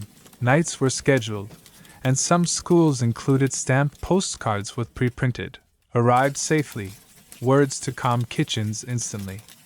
Trains ran as special evacuation, with priority enough to avoid lengthy platform debates. Station staff learned to become half registrar, half usher, and entirely patient. You shepherd a last-minute arrival, a little lad with a label that lists only a surname and the ambition. Likes trains. You kneel so his shoes don't outrank his feelings and ask if he prefers window or aisle. He says, "Whichever looks like a map." And you put him by a window, because the countryside has been practicing for weeks to pass audition. You press a small map into his palm, the one with a dotted line and a cocoa urn drawn at the change, and he looks at it the way a navigator looks at a horizon. Quirky tidbit 2. Some mothers stitch names into collars with a thread that has seen weddings. A few slip letters addressed to the nice lady into suitcase corners. One pins a list of bedtime truths to a child's cardigan. Hates boiled onions, loves stories about brave cats, cries quietly. You file these under incoming intelligence, which outranks any circular from the ministry. Light joke 2, you inform the station cat, who has taken up post atop the county map, that she is blocking Hertfordshire. She replies by sitting more squarely on Hertfordshire and blinking at Suffolk as a backup plan. The billeting officer, unflappable, moves a pin to Norfolk and adds, cat-friendly, to a margin. The guard's green flag, small square of power, rises. A final hug takes place in a universe that refuses to permit longer hugs. Someone cries without becoming noisy about it. Someone else laughs, but in a major key that understands minor. You step back to watch faces become windows, then reflections, then a blur that smells of steam and cocoa and courage. The whistle, level, not triumphant, adds punctuation. The train leaves with its labels and its biscuits, and the good pencil work of 3 counties, and the station exhales as if it had been practicing breath-holding since breakfast. Historians still argue whether the city learned to be humble as a guest in the countryside or merely learned new recipes for beetroot. Whether children taught adults the art of small bravery or adults taught children how oat porridge is a religion. Whether the railway was a corridor or a classroom. You listen to the air in the moment after departure, the silence that follows competence, and decide the answer lives in letters that will arrive next week with pressed leaves inside. Light joke 3. A porter, sweeping, declares he has found 3 raisins and a moral. The WVS lady says the moral is, sweep earlier, and they negotiate a truce over 2 mugs and a biscuit. You tidy the map table, pins back in tins, strings rolled, chalkboard wiped to a promise of later, and pocket 1 leftover label. The way some people pocket prayers. The next wave will come, and you will tie and pour and count with the same decent arithmetic. For now you pour yourself the last inch of cocoa, which tastes of tin and kindness, and stand under the station clock that has learned to nod instead of tick. You add a line to your invisible ledger, tags, secure, earns, brave, maps, obeyed, goodbyes small not silent. When you step outside, the street looks a fraction wider, as if it, too, has been billeted somewhere with a better view and intends to write and say thank you. Your boots are new and the gradient is old, which is perfectly fair. Every craft begins with an apprenticeship to hills. The shed smells of paraffin and yesterday's decisions. You button your overalls the way a promise buttons a sentence, wrap a scarf that has learned the grammar of soot, and step toward the footplate that used to belong to a story about other people. The driver, a man whose laugh lines look like little railway embankments, tips the brim of his cap and says, "Right then," in a tone that steadies your hands without asking permission from your nerves. You climb up as if boarding a Sternant's porch, respectful, determined, not waiting to be offered cake. The cab is both workplace and gossip, gauge glass winking, injector handles polite, the firebox door giving nothing away. The shovel waits where you left it last week, newly cut down to your height by a fitter who admires competence more than romance. He called it a gentleman's spade, modified for truth. You called it mine. And the cab agreed. He shows you the first lesson the way old hills show water, without commentary. Fire's thin, he says, which is 3 paragraphs about economy and smoke you can recite now in your sleep. You open the door in that fast, narrow way you learned in blackout, 1 slice to the heel, 1 to each corner, door closed, cast no letters on the sky. You feel the blast pipe gather up your offering and convert it to mathematics in the boiler. You think of last week's sermon you preached to mix coal. Remember that potato trick from the old hand? Keep it in your pocket like a talisman, and you fire for a steady needle and a driver who will not be forced to compliment. Outside, the shed foreman has opinions about women and hills. He keeps them to himself because the timetable is louder. The other men, some skeptical, many amused, a handful quietly eager for their own sisters to have a go, doff caps or don't. You plant your boots wider, for balance and also to claim square feet honestly. The driver leans over the tender and says, "All right, mathematician, we'll have a bank on the down, and I'd prefer not to be the anecdote at tea." You nod, shovel, breath, door. The rhythm returns like a hymn you didn't know you remembered. Mainstream fact walks along the running board with its clipboard. By 1941 to 44, Britain's railways employed thousands of women in grades that had never seen them: engine cleaners, shed labor, fitters' mates, carriage examiners, shunters, guards on some services, and, in several regions, assistant engine men, or firewomen on yard and local turns. Official driving of mainline trains remained rare and often barred by policy and unions, but women worked footplates in yards, piloted light engines between sheds, fired on pickup goods, and qualified on gradients that would make a tall man careful. LMS, LNR, and GWR circulars exist with their names in small, neat print, proof written in the language railways respect. You move as if you came with the cab. Injectors, on, then water eased until overflow disappears like sulk. Damper, pinched, because the shed's little incline across the throat needs finessing. The driver gestures 2 notches farther on the cutoff for the yard's curve. You glance at the gauge and then at the sky, which is practicing weather without enthusiasm. He watches your wrists rather than your face. He learns you by the way you place the slice bar and close the door quiet as a librarian. When you set the pricker to break a sulking crust, you think of the line you wrote in your pocket ledger. Corners are liars. Teach them to breathe. Quirky tidbit. Tea on the footplate is both sacrament and physics experiment. You've been introduced to 3 schools: Ken on the shovel, 2 sooty, according to the driver's aunt, Ken hung from the injector overflow, clean and a shouty kettle, or the ingenious Billy rigged across the cab with wire from a signal offcut. This one sings. You are now the guardian of a dented enamel mug with a lipstick half-moon nobody bothers you about. The driver swears the brew tastes better when there is a woman aboard because you lot respect tannins, and you reply that tannins respect nobody, which makes him grin and soften the regulator by a 1/4 inch. You learn to read a gradient without staring at it. In the cutting, the blast hardens. On the open, it relaxes as if the line unrolled its shoulders.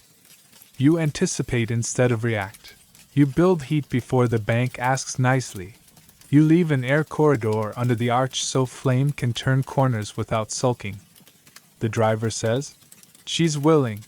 And it isn't flirtation, it's a report about the engine you coaxed into good manners.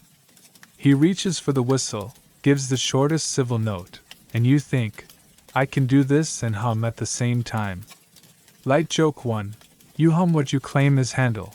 He calls it the 10-12 from nowhere, and you promote the tune accordingly. Historians still argue whether women truly took the footplate in numbers or whether wartime photographs took liberties. The extent of assistant engine man duties versus full firing, the rarity of mainline driving, the role of unions and medical boards who measured nothing so much as stamina and suspicion. Oral histories offer stories of women moving light engines like errand girls with steel hands. Records offer rosters that say, cleaner acting. The archive keeps both truths, the official line that says, limited, and the shed gossip that says, tell that to the bank we climbed on Thursday. You climb that bank now, doing arithmetic with your spine. Shovel thin, corners bright, water in the glass where serenity lives. The engine speaks through both heads and you answer with fuel put where physics would like it. The driver watches the needle, but more, he watches the way you don't watch it, trusting it will answer if you listen to the fire's grammar. He gives you the blower for a pause. You pair ash at the door lip with the slice in one clean arc. That arc becomes a signature you will know in your sleep. You are, against your own cautious superstition, happy. Quirky tidbit number 2, your boots arrive 2 sizes larger than your courage, and you stuff them with the daily sketch until the leather learned your intentions. Now they fit. You keep one sheet tucked in the locker to write private sums on. How many slices per chain on the east approach? Which injector sulks in rain? Which gangers wave with 2 fingers and which with a whole arm? You once wrote a shopping list on the back of a firing diagram and made parsnips taste like efficiency. You pass a wayside halt where a child salutes with such seriousness the cab quiets for a heartbeat. The driver returns a tiny lift of hand, smaller even than the day's shadow. You consider how many little people have engines listed among future job titles and how many of them now allow the word she in that sentence without blinking. You reach for the shovel and do the next right thing. 2 light corners and a kiss for the heel, and the engine, untroubled, continues to be a civilization on wheels. Mainstream aside, plain as rivets. The medical exam for footplate grades tested heart, lungs, eyes, and hearing. Wartime exemptions stretched, but did not vanish. Some companies issue trousers and tunics to women. Others let overalls loose and look the other way. Shen masters learned to place smaller hands where large ones had dominated. Valve spindles greased, hand wheels freed. The men who welcomed you taught you to use the pricker as a lever when physics forgot chivalry. And every policy had a local dialect, written at the mess table and enforced by the timetable. If she can shovel and keep water honest, she can stay. Light joke 2. You ask the driver whether the engine has a name. He says, "She's 43078, and don't get sentimental." Then strokes the cab's side when he thinks you're not looking. You resolve to call her 78, aloud and grace, in your head until you deserve the nickname. At the junction a yard foreman flags you in as if waving a debutante down a staircase. Dead slow, points blinking their hooded approvals. A shunter tossing hand signals that look like semaphore in a hurry. You hold the fire to. Polite. Because yards are gossips and smoke becomes headlines. The guard leans from his van with a grin that says he's bet against you and now owes somebody a bun. You answer with a nod that suggests buns are a valid currency in any economy. Historians still argue whether women left the footplate willingly when peace returned or whether the peace reached up and plucked them off like labels. Some memoirs say they were glad to step down. Others say the step stung for years. Records show swift reversion in grades. Photographs show somebody keeping her shovel as a garden tool with a story. Structural necessity versus cultural permission. People write in voices that can make tea curdle. You hold both sentiments in your pockets and find room for a third, pride that knows how to mend. The driver eases the regulator, you check the heel for dignity, and the cab fills with a breeze that smells agreeably of iron, wet hedges, and somebody's supper. You pour tea with the skill of a person who never spills in crosswinds. The enamel mugs clink against optimism. You drink your share and hand the rest up. He drinks sideways so the cab doesn't get jealous. Light joke 3. You warn the tea it is part of a strict economy and must pull its weight. It replies by being miraculous. At the shed you drop the fire like a bedtime story. Draw gently with the slice. Keep the arch brimstone free. Rake out what law says should be ash and not theology. You set the dampers just so and pat the door as you would a tired pony. In the office you sign where ink expects you, duty done, hours stated, coal consumed, water taken, smoke minimal, and you can see your own handwriting trying not to smirk. Your name is there among men's names like a neat piece of joinery, just wood, well cut, the right place. You step down and the ground feels ordinary in a way that pleases you, because it means the cab has not made you haughty. The driver shakes your hand as if it contained a watch he respects. "Next week?" he asks, and the timetable inside you answers in bold. You hang your scarf to dry on a nail that has adopted you and walk past the shed cat, who declines to change her greeting for any novelty including yours.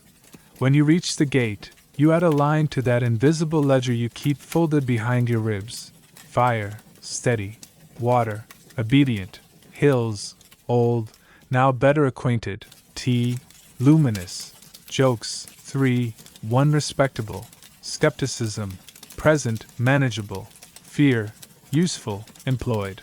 You look back once at the cab window where your mug cools under a little tent of steam. The railway breathes with a noise you now recognize as inclusive.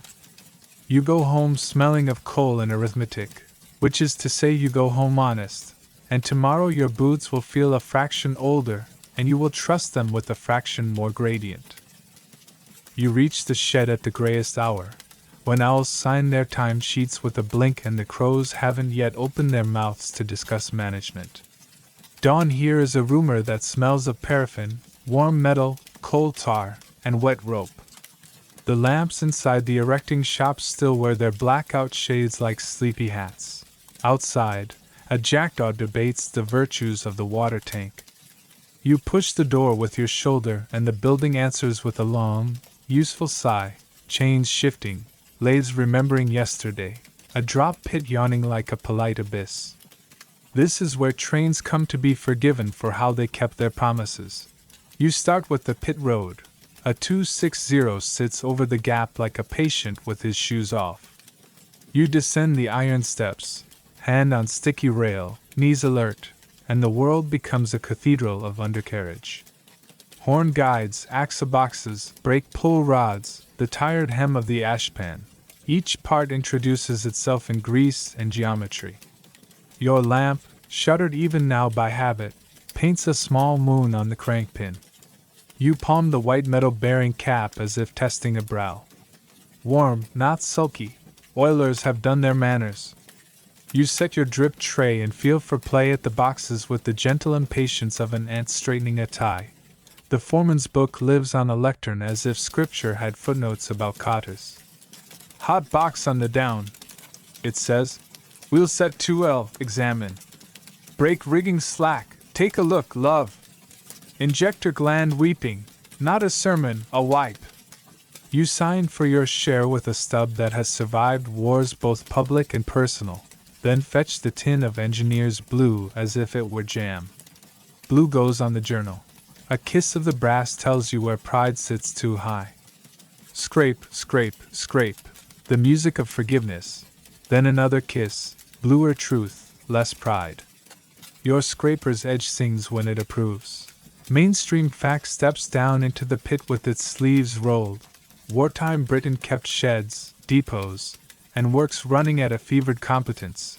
Crewe, Doncaster, Swindon, Eastleigh and more doing heavy repairs. Smaller motive power depots handling running maintenance under blackout and shortage. Wheel lathes trued tired treads. Drop pits let fitters lower wheel sets clear of frames. Bearings were remetaled with white metal poured and scraped to fit. Brake rigging adjusted by rule book and ear. Shortages drove standardization. The Ministry of War Transport's pooling meant locomotives roamed and sheds adopted whatever badge arrived, provided it would stop, go, and not sulk at gradients. Women took post as fitters' mates, tracers, machine operators.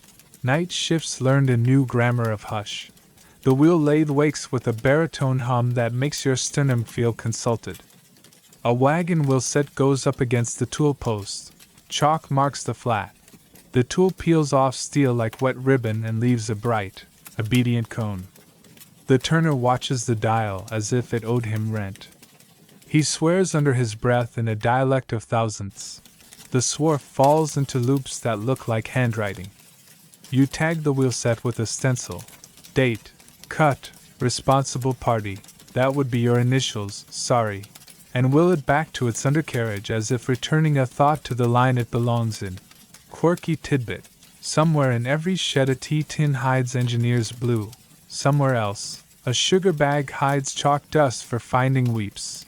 Dab a brushing of chalk on a suspected steam joint. Watch it bead where a whisper escapes.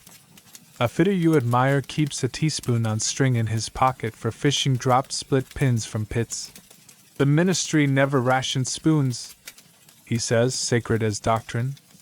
Another swears by soap and paraffin rubbed into stubborn threads. The soap acts like a civilized mediator between bolt and nut. You add these to your private catechism. Tea warms, Blue tells, soap persuades. Up in the erecting shop, a boiler door stands open like a mouth at the dentist. Washout plugs lie in a regiment on a tray. Each one has a personality and the capacity to ruin your morning if you forget which hole it called home. Scale flakes tumble like bad snow. The hose drives out a winter of minerals from the barrel. You check stays with the little hammer. Tick, tick, one dull clock that earns a chalk ring and a memo. The Boilermaker, august as a bishop, approves your ring and mutters about retubing schedules in a voice that could set rivets by itself. The smoke box door swings. You rake cinders until the blast pipe looks less like a volcano and more like a sensible trumpet. Historians still argue whether wartime strain broke the back of Victorian overengineering or proved its prophecy. Did the old frames and Stevensons and slide valves take on a second youth? Or did deferred renewals lay snares the post-war years tripped over? They quarrel over whether pooled motive power made standards or chaos, whether cannibalizing one class to keep another alive was thrift, or vandalism in uniform. Meanwhile, sheds wrote their own answer in filings and forms. If it moves and stops when asked, it lives. If it doesn't, we make it remember. You shoulder a brake beam with two others and learn again that weight is a conversation. Pins go in, cotters split, grease applied with a brush that used to call itself a badger. The foreman glances once and nods half an inch, high praise. A woman on the drilling machine lays out a new hanger with dividers and scriber. Her holes land where the world expects them as if expectation were a jig. A tracer lifts linen off a drawing board and leaves behind an idea so clean you want to frame it. The blacksmith's hearth whistles. He draws a rivet like a carrot out of a garden and sets it with a confidence that would be illegal if measured. Light joke 1. He claims the rivet knows if you hesitate. You promise to remove doubt from your toolbox. Camouflage paint sits in tins labeled non-reflecting, a color between sensible moss and modest soot. A tinsmith grumbles that it looks like the ministry dipped a hedge in prudence. You brush a panel anyway. Wartime roofs and tanks wore muted coats so the sky wouldn't gossip. A tarpaulin net drapes over a wagon load of something that answers only to stores. The net looks like a fisherman's dream of railway work. You fasten its ropes with knots that prefer sailors but will kindly condescend to fitters. Mainstream aside, dry as a ledger. Dropping wheel sets required. Jacks and dogs. Screw jacks under frames, dogs securing them. Axle boxes were cleaned, pads renewed, always rod. White metal bearings remetaled and scraped to blue contact. Couplings examined, droggear rebouched. Vacuum brake leaks hunted with a listening stick, ejector tested. Lamps refilled with paraffin under blackout hoods, number and shed plates swapped as pooling shuffled loyalties. Many depots built, ersatz, parts in-house. Bushes turned from bronze salvaged off scrap, springs reset by local smiths, boiler tubes scarfed to stretch one more duty roster. You pour white metal into a brassy cradle and practice a craft older than last week's orders. Flux fumes make your eyes consider weeping. You hold the ladle steady anyway. Pour in a ribbon, watch the shiny lake settle, then wait because waiting is half of competence. Once cool, scraping begins. The long, intimate patience of chasing blue contact across a surface until the smear becomes freckles becomes a constellated truth. Your shoulders burn. Your pride remembers itself. Light joke 2, you call the scraper the violin of impatience. The foreman says if you can play it in tune, you may keep your sarcasm. A wagon limps in with a bent sole bar that thinks gravity is optional. The press hisses like a stern ant. Jacks lift, blocks kiss, gauges contradict each other until someone persuades them to agree. You true the scythe with a chalk line and an oath edited for shed use. A painter tags the repaired end with a small, dignified date inside the sole bar where only inspectors and poets will ever look. The date feels like an apology the railway makes to itself and then accepts. Quirky tidbit 2, all pellets accumulate on the rafters of sheds even in war. The night shift swears the owls have seniority and the right to comment. One old hand keeps a tiny horseshoe magnet on a string to fish bolts out of the pit's slurry. He calls it the saint's finger, and lends it only to those who have already dropped one fastener too many. A girl in overalls stashes barley sugar in the locker labeled valves because she claims machines behave better when promised sweets. You decide not to ask for her data. Light joke 3. You christen the drop pit, the treasurer, because it swallows anything careless and never returns change. The gang votes to promote it to auditor. And the cat, who has come to inspect the dignity of your grease, votes by stepping in a paw print you will wear like a medal for the rest of the shift. The clock insists that dawn now deserves its name. Owls clock off. The first robin holds a meeting. You ascend from the pit with your tools in their proper sulk and chalk a line through the job list: hot box, cool, brake rigging, right, injector gland, dried and taut manners, wheel set, true, boiler, washed, rivets, set, paint, coy, non-reflecting. You initial a margin nobody will read and feel the rare, clean click of a morning that will let the timetable boast without lying. Historians still argue whether these sheds saved the railway or merely prevented its collapse until budgets arrived in more forgiving years. They debate deferred maintenance, like a Greek chorus trained by accountants, and they publish photographs of women at planers and men under frames as if iconography could balance ledgers. Your answer sits in the way the engine above you breathes when the driver cracks the blower.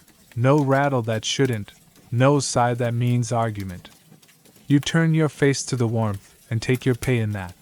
You wash your hands in a bucket that knows too much, black curling away in friendly streams. Tea comes in mugs that remember nights. The foreman says nothing and then, in a burst of extravagance, says, "Decent," which is shed 4. Very creditable. You enter that word in the private log you keep under your sternum. Decent, dawn, owls accounted for, rivets persuaded, blue truthful, jokes 3, cat satisfied. When you step out into the morning proper, the sky has found its color, and the rails outside the shed door look freshly argued into straightness. Another engine waits at the pit with a face like a man who knows the value of skilled thumbs. You tilt your chin, set your tools, and go back under the world, where trains learn to keep their promises again. By daylight the railway is inclined to preen, gloss on tanks, brass that thinks it's a hymn, rails bright as a barber's razor. War requests a new etiquette, stop shining. You stand at the yard gate with a bucket of non-reflecting paint, a shade of sensible hedges, and a roll of canvas that smells of rope and salt and shipyards. Overhead, a sky that has spent 3 years learning reconnaissance hovers with its notebook out. Your job is to install modesty. The paint introduces itself by sulking at first coat and then settling into a mat that eats sunlight like porridge. You clamber a wagon ladder, brush in hand, and begin on roofs that used to believe in tin's right to twinkle. The pattern is not art, you tell yourself, and then you find a rhythm. Blotches that break a rectangle's arrogance, soft edges that turn corners into questions, strips across doors so their gaps don't write letters to anyone circling. A painter from the wagon shop calls the color hedge moss, and wants to invent names all day. You let him, provided the brush keeps moving.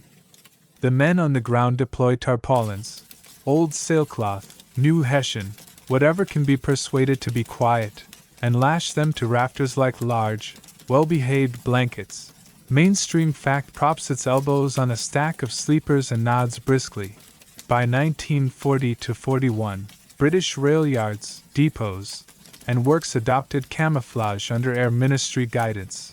Roofs and tanks painted in non-reflecting greens and browns, light-colored surfaces dulled, netting strung over sidings to disrupt recognizable geometry. Canvas. Screens erected along bridge parapets and around signal gantries. Roadways and yard offices recolored to blend with adjacent fields. Some critical yards employed smoke generators to lay temporary screens during raids. Locomotive boilers and tender tops took darker coats. Wagons lost their proud white stencils or wore them in grudging small. The idea was not invisibility but confusion. Make the map wrong at 10,000 feet. You learn the vernacular of nets. They arrive rolled like carpets and unfurl into lattices with brown and green leaf cuts stitched to a string skeleton. Over the upsidings, the gangers hoist and drape, tying to telegraph poles and stout hooks driven into brick. The net dips and rides like laundry left out for giants. You stand back and see the yard blurred into a quilt, shapes without edges, order without headline. A driver complains the net has opinions about his chimney. The rigger grins and adjusts the belly with a tug that looks like kindness. You add sandbags to the base of an A-frame where the wind thinks it has ideas. The bags settle into authority. Quirky tidbit. Pigeons consider camouflage nets a personal insult. The yard's self-appointed air controllers spend a week telling you off, then finally accept the new ceiling and roost along its top like punctuation. Someone paints eyes on the hessian of a small screen near the coal stage. The pigeon union files no formal complaint. A cat, promoted to assistant director of camouflage appreciation, stalks the base of a net and issues a satisfied memo in paw prints on a paint tin lid. The footbridge, the one that loved to blink during sunsets, gets a modesty skirt, canvas strips laced along the lower girders, frayed edges kissed with paint so they don't gossip and wind. The bridge's rivets look suddenly shyer. You pat a flange and tell it it's handsome anyway. White edges on steps yield to cream that misbehaves less at dusk. The signal gantry receives a hood, a square of canvas that makes its ladder think twice about skylarking. Lamp glasses wear deeper cowls. You test the angle with your own hand for proof, palm up, no glow. A warden pierces the hood with a pinprick of approval. You convert shine into velvet. Tank tops get soot rubbed in with rags. The blacksmith calls this art criticism. Grease is discouraged from showing off on buffer faces. A smear of cinders tames it. Shunters polish boots, pride with laces, go dull of necessity. You compensate with extra biscuit rations and a whispered promise to buy dubbin after the war. Rails remain irredeemably honest where wheels run. On rarely used sidings you dust the head with ash like a discreet veil. The foreman notes the veil and warns against slips. You nod and add, "Mind the ash," to the day's private psalm. Historians still argue whether all this quilting and painting worked. Did nets truly mislead Baumers? Or did the Luftwaffe's photographs simply grow moodier? Whether painted roofs saved wagons or just made painters feel purposeful? Some point to comparative damage tallies at camouflage versus honest yards. Others to the Air Ministry's own reports confessing a preference for dispersal and smoke over purely cosmetic tricks. Effectiveness remains debated. The papers say, you glance up at a net that has already caught 3 autumn leaves and decide that while arguments travel at 10,000 feet, confidence works at ground level. Smoke becomes an instrument. On certain nights, the civil defense crew wheels out squat drum generators to the yard perimeter, fires them with oil, and bursts a river of gray that drifts where wind allows. The smoke does not hide, it blurs, turning rectangles into phrasing, making a railway paragraph read like verse. You position a screen along the goods shed roof to train the smoke sentence toward the coal stage. A driver, caught in the beginning of a comma, coughs theatrical and then grins. Better fog of ours than theirs. Light joke one, you suggest bottling the stuff as ode de not on your life. Nobody volunteers as test market. You put the canvas to softer work, too. Along the yard office windows, inside the glass, you hang thin strips that wiggle in drafts, breaking reflections that might have signaled too bright at dusk. On the reservoir's edge, you stretch a little raft of cork and scrim to confuse any sky eye that loves straight lines. A boy from the telegraph gang volunteers to daub irregular fields on the new concrete transformer house. He paints a little cartoon cow on one patch and then thinks better of it and paints over with earnest grass. You let the cow live in your memory and not on the wall. Mainstream aside, precise and unsentimental, official camouflage instructions stress disruptive patterns, break up long edges, avoid symmetry, repaint periodically as weather shifted tones. Shades had numbers and arguments. Some depots followed drawings, others improvised. Camouflage officers inspected yards like parish priests, issuing penances for gleam. Decoy sites. Q sites. Starfish, at some distance, burned controlled fires to lure bombers. Railways cooperated by darkening their own main targets. Meanwhile, wagon labels shrank, and clerks learned to read stenciled codes as if deciphering shy birds. The theater of concealment had scripts and stage managers. You learn a painter's caution in wind. Canvas amplified becomes a sail. You cut relief slits so gusts whistle instead of argue, and you stitch hems with twine taught to behave. The gangers nicknamed the largest net the cathedral, and everyone crosses themselves in their own tradition when it rolls outward like a tide and then settles, obedient. A mishap, one rope slipped, becomes a lesson written in chalk on the shed blackboard. 2 turns round the cleat, check after tea. Light joke 2, you add. And after biscuit. And the foreman, who pretends to hate humor, leaves it. Locomotives that used to gleam adopt an after-hours dignity. Boilers keep their heat under drab. Brass whistles go dull without losing pitch. Cab roofs become the color of an old field. A driver strokes a number plate that no longer sparkles and murmurs, "Good girl," with the tenderness of a man reassuring a pretty face in plain clothes. You, brush in hand, give the plate a final wipe that isn't quite polishing and isn't quite rebellion. The war can have your shine, it cannot have your affection. Quirky tidbit 2, a tinsmith invents little eyebrows, 4 shed skylights, curved slats that cut glare without sulking at rain. He christens them Mrs. Gam, and refuses to explain. A clerk claims he can recognize his yard from 5,000 feet by the net pattern. The camouflage officer forbids such boasting and then, later, quietly asks for the recipe of the tea that inspired confidence. You develop a metric, pigeon approval per square yard, and record it privately with tick marks in the margin of the daybook. The netting turns days into a kind of perpetual late afternoon. Beneath it, men and women move a fraction more quietly, as if dimness requests politeness. Wagons clatter with the same syllables but speak them lower. The crane's hook finds couplings without flashing the sun at anyone who hasn't signed the guest book. You remember the nights when whistles were grammar. Now the nets are syntax too, commas that slow eyes, clauses that divert attention, parentheses that make sense of the unphotographable bustle below. Historians still argue whether camouflage's greatest gift was not concealment but discipline, forced tidiness, and restrained pride that made yards better run even when no one watched from above. Whether the dull paint that offended vanity also taught the useful habit of not showing off. Some say it was theater for the home front, others a real ticket to fewer holes in roofs. The ledger of holes is frank and grim. Your ledger of near misses exists only in breath and birthdays kept. Light joke 3, the yard cat, surveying the net-spangled sidings, decides you've finally built a proper roof for her empire and schedules an inspection nap on the highest sag. You salute her new command and forbid anyone to move that section until she wakes.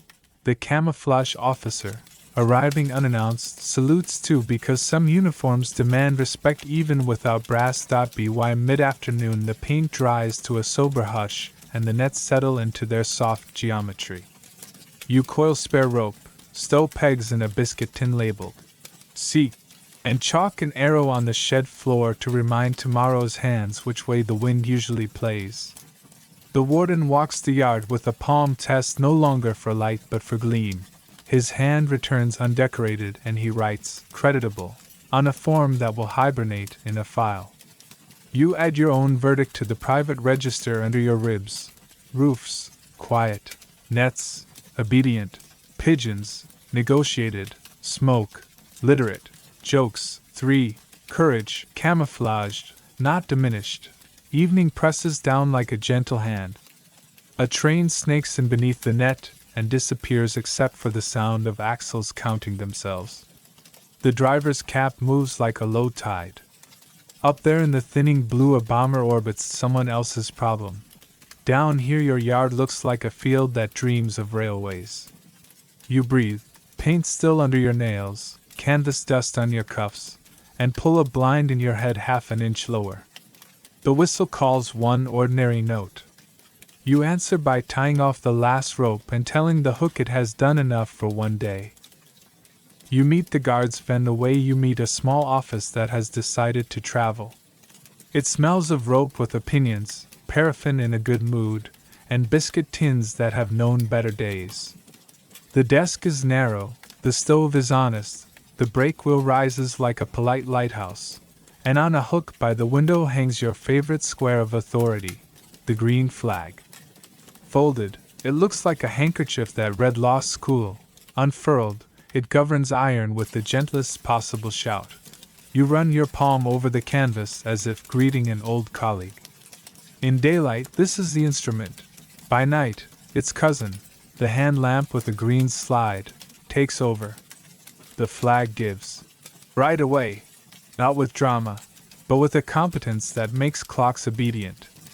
You rehearse the ceremony because ceremony prevents accidents. Check tail lamps secure. Timetables agreed, doors closed, straps settled, parcels in, passengers not dangling optimism on footboards. You lean from the van just far enough to see the station's last human question mark. The porter by the rear door, turn into a period. Then, one precise sweep of green from the shoulder, not a flurry, and the train remembers it is a sentence with a verb. You like the way the flag feels, heft of stick in the hand, cloth that catches air like a modest sail. The station staff answer with their own little ballet. The platform inspector's arm, the driver's nod, the whistle's neat punctuation. You watch the locomotive answer with a breath, and the couplings along the train take up slack in a chain of tiny courtesies. Clink, clink, yes, all right then. The mile of iron ahead does not argue. It accepts the square of cloth as treaty and proceeds. Inside the van you keep the other instruments of train shaped properly.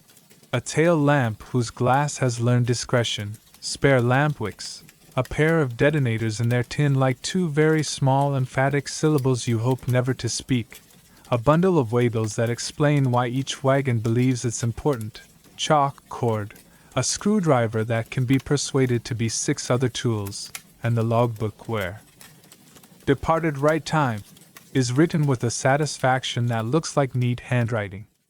The stove ticks approval at your feet. You pour tea, which turns the van into a place that smells like an intention to arrive. Mainstream fact sits on the bench and sees your flag without blinking.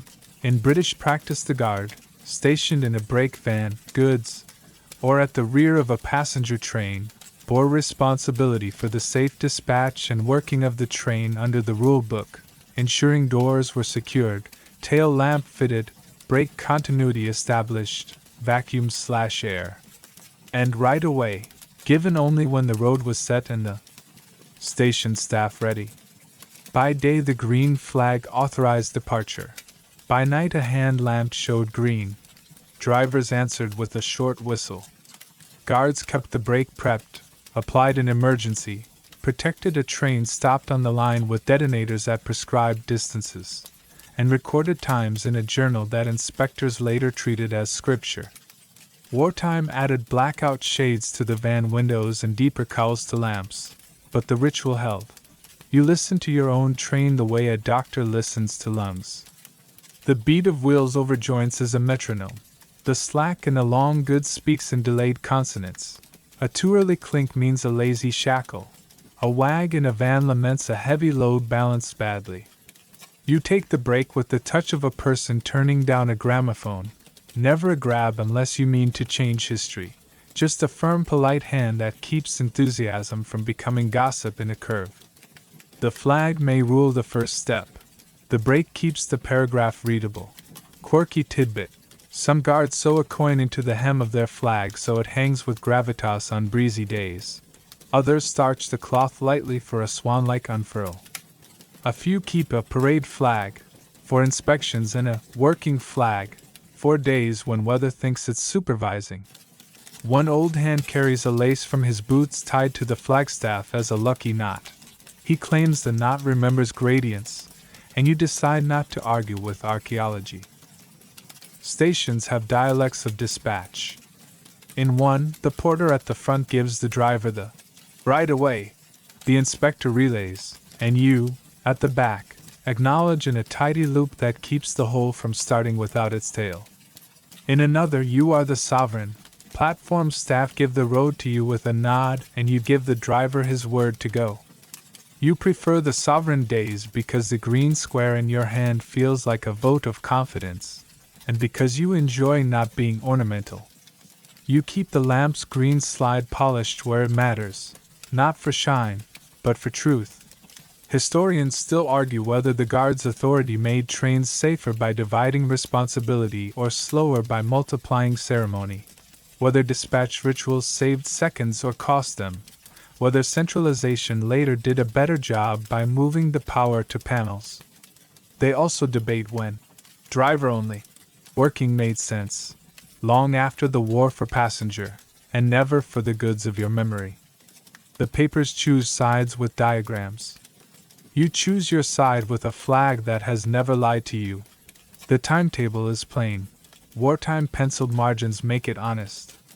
You log. Depart 10:32, Platform 3, 2L.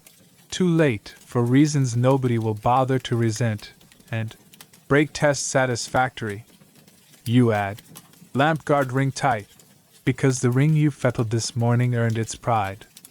Under, remarks you write.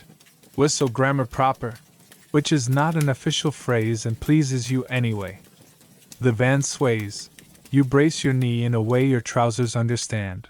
Light joke 1. A boy on the platform salutes with a leaf instead of a flag. You return it as if he commands a battalion. The station cat, affronted at being excluded from pageantry, stalks along the white line like a small parade of one. You consider issuing her a tiny sash, inspector of tail lamps, and decide she would refuse to wear it on principle. You glance at the tail lamp the way anxious people glance at kettles, too often and profitably. In wartime its cowl is deeper. You use your palm over glass, dim test, to see whether it overreaches. It does not. You cradle the spare like an egg with a handle and keep the wick trimmed to the geometry of good manners. When the train runs into a tunnel, the lamp's red becomes a private confession that reassures only you. You accept the comfort greedily and share nothing of it with the driver because he has his own altars. Mainstream aside, crisp and practical, train protection. Rules require that if stopped on the line the guard must protect the rear and front if necessary, by placing detonators at prescribed distances. Traditionally 1,000 yards in clear, with additional in fog, walking back with hand. Signals to warn following traffic, all while securing the train with handbrake and scotches if available. In blackout, lamps were hooded. Fog working appointed fog men at signals with detonators and flags. Bell codes and hand signals took priority over visibility. The guard's green could be withheld, and the driver was forbidden to start without it unless special arrangements were made. In your pocket rules you carry those pages like a talisman. A blast from up front, the tidy, acknowledged, and the van performs its private list. Brake on a whisper in the long descent, off on the level so the engine needn't pull your caution as ballast. Chalk notes on wagon that clank too eagerly. Eye on the vacuum gauge needle if you have one. Ear for anything that suggests a spring with ambitions. You pick up the label for the perishable van and pencil a dot next to the consignee as if your dot could hurry spinach. Quirky tidbit 2. In some districts, Guards stitched a tiny pocket inside the flag to hold a stub of pencil and a postage stamp, so if caught on a platform without desk they could still write a card and post it with the guard's peculiar privilege.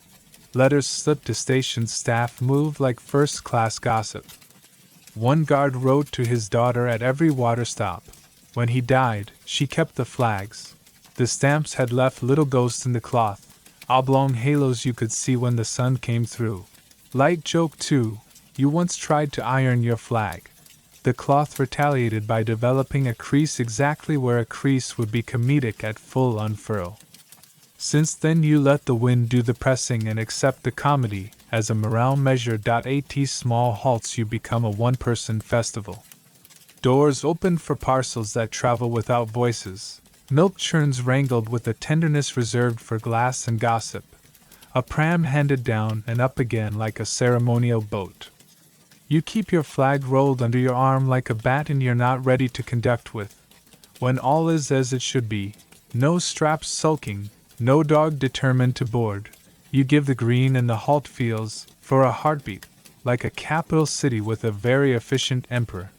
Historians still argue whether wartime tightened these rituals or simply clarified them. Did blackout turn routine into liturgy?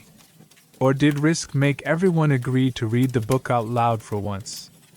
Accident reports from those years read like liturgies learned late and amended by grief. You read them once and then memorize the moral. Never start until the man at the back says the universe is prepared. Never leave a stopped train unguarded. Never assume silence means consent. Light joke 3. A young porter asks whether waving the flag faster makes the train go quicker. You tell him it only cools the tea. He tries it anyway. And the driver, seeing enthusiasm, offers one too that sounds exactly like laughter. Your logbook fills with ordinary miracles. Right time, right away. Clear road, tail lamp lit, vacuum held, brake tested, no mishap. You think sometimes of the phrase, 1 square of cloth rules a mile of iron, and add, and 400 small courtesies, in your head. You fold the flag with the same neatness you use for receipts you intend to keep, tuck the staff in its clip, and lay your hand for a second on the brake wheel because the old metal likes to be acknowledged. At the last big station of the day you hand over parcels. Accept a sack of mail that smells of other people's tidy lives, and stand by for that final green of theirs which you'll echo with yours.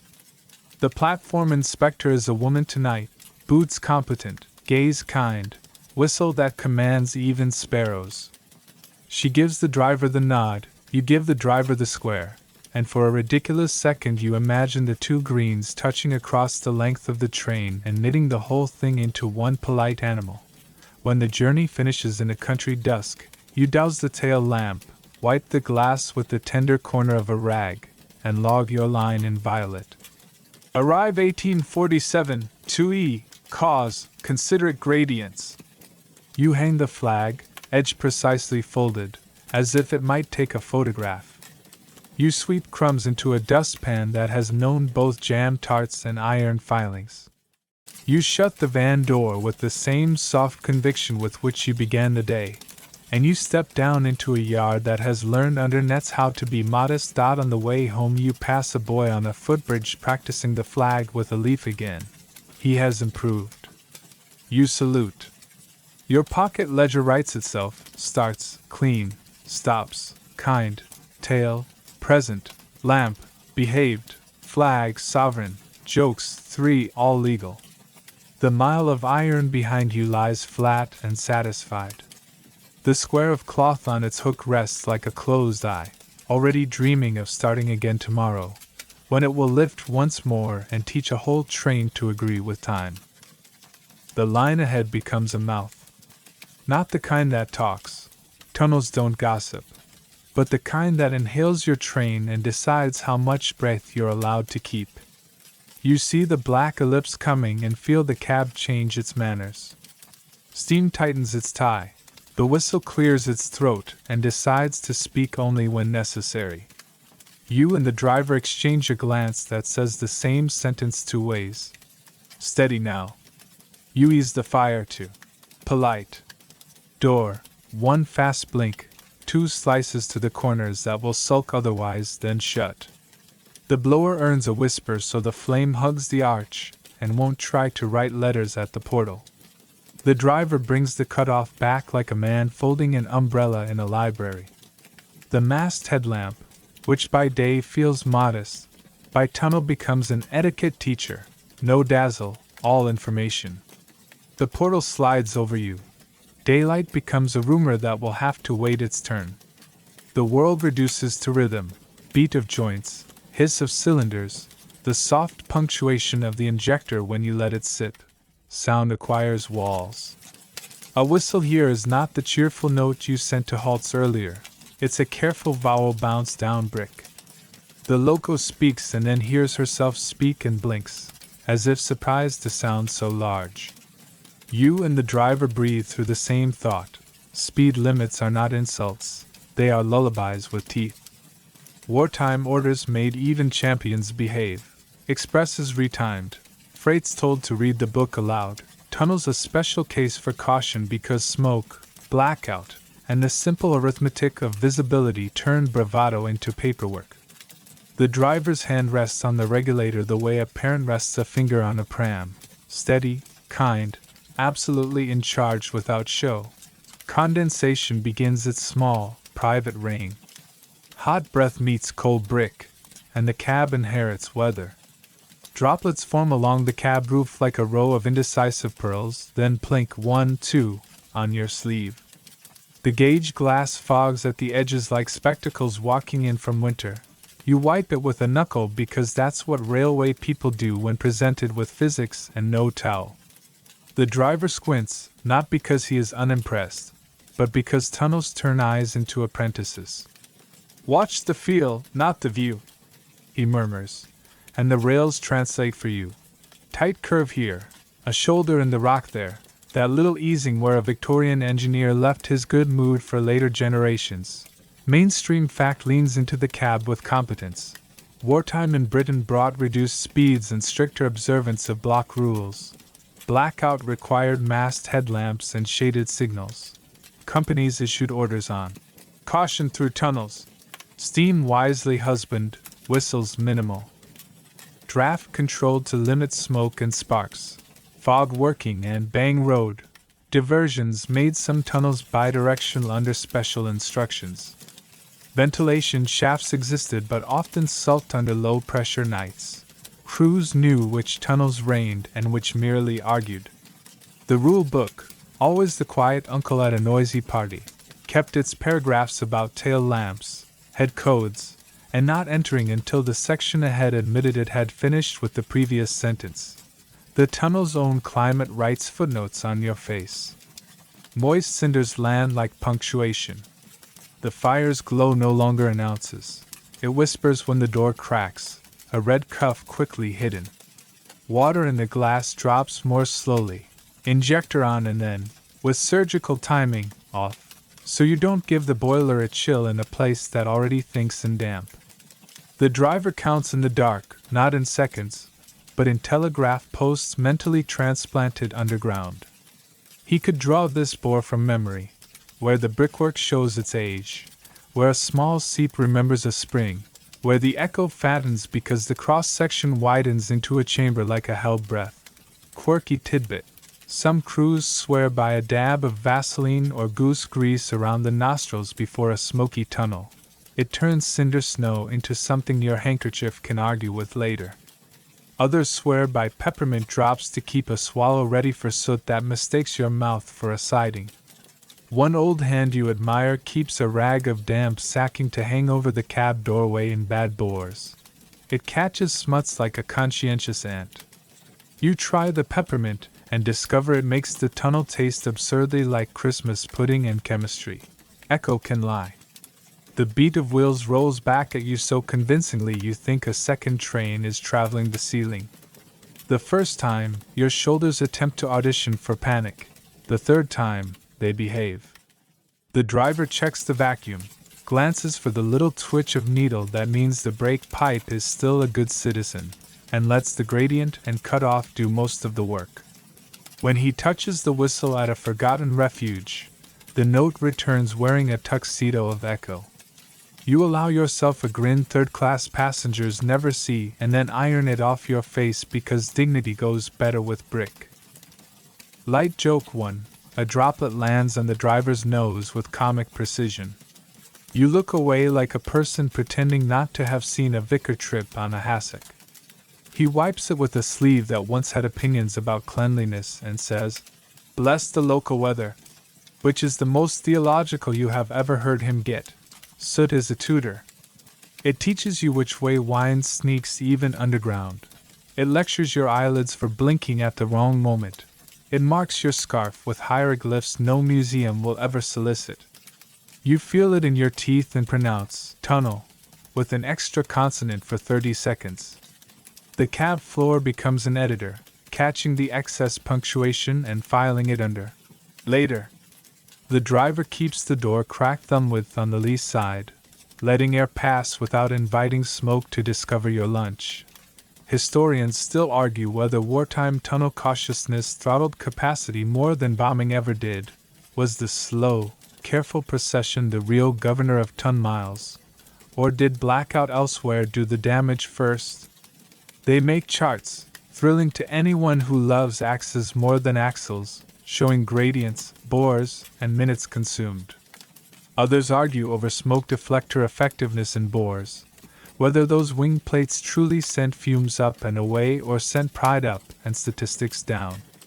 You, with a damp cuff and a content boiler, file these debates under. Interesting when not actually inside one.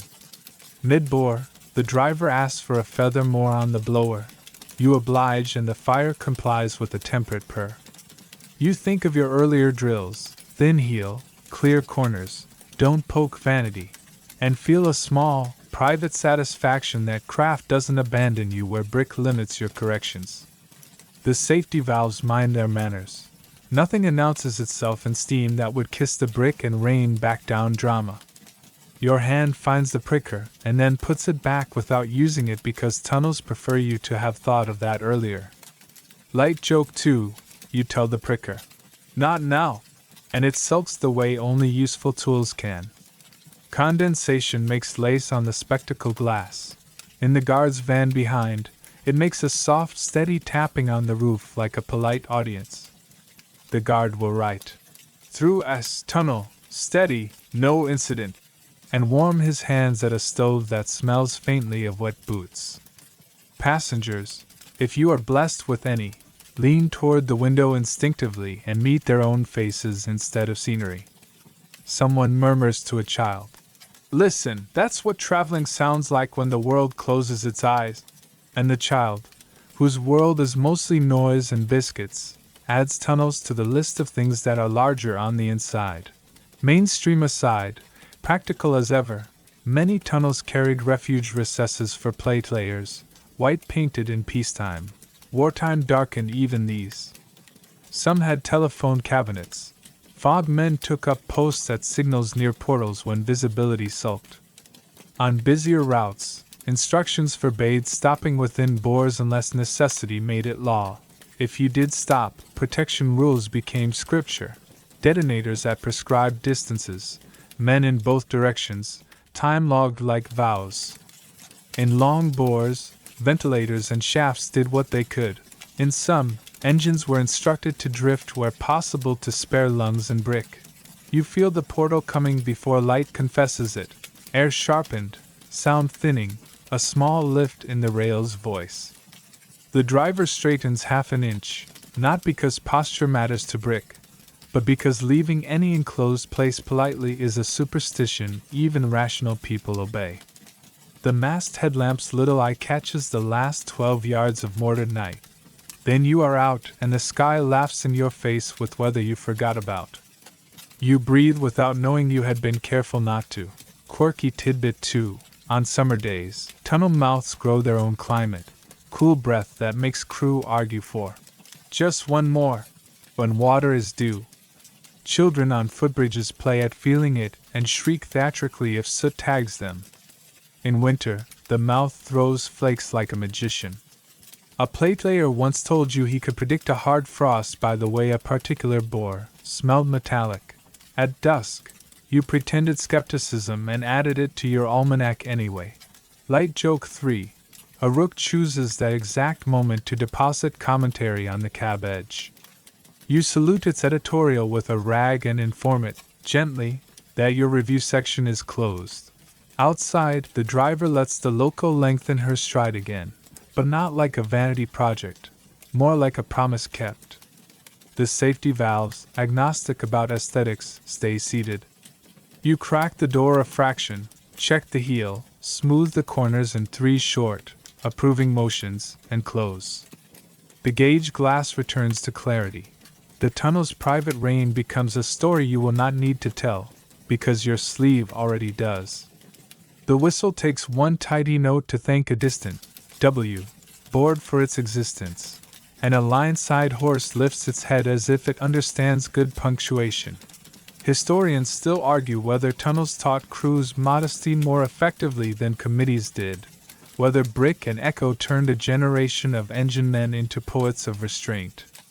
They cite fewer fires from cinders, cleaner stations near bores, statistics on complaints about smoke that declined when economy became art. They also noticed the costs: lips chapped by steam, eyes that found grit late and resented it early, lungs that learned new rhythms. You chalk a private balance on the cab's side with a finger. Time lost, 2 minutes.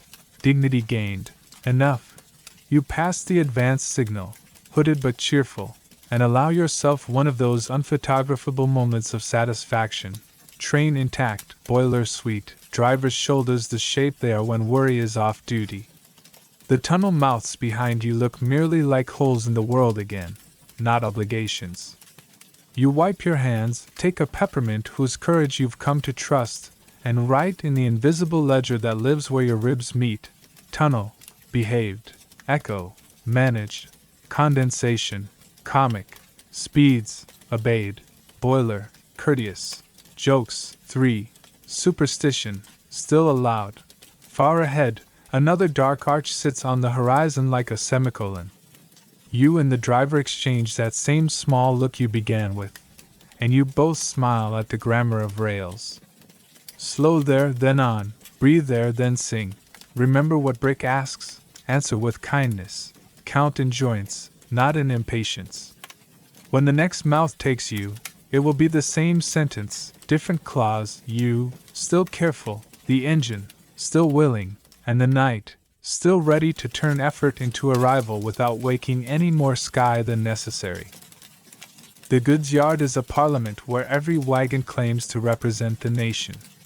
You stroll the sidings with your clipboard and discover that produce argues like eloquent backbenchers, munitions speak in clipped motions as if the whip were listening, and mailbags whisper constituents' secrets into tarpaulins. Priority is not a shout, it's a cue with manners. Your job is to turn appetite, artillery, and affection into a single train that keeps all 3 from sulking. You start at the perishables because turnips have developed a powerful lobby. The ventilated vans exhale politely through louvres.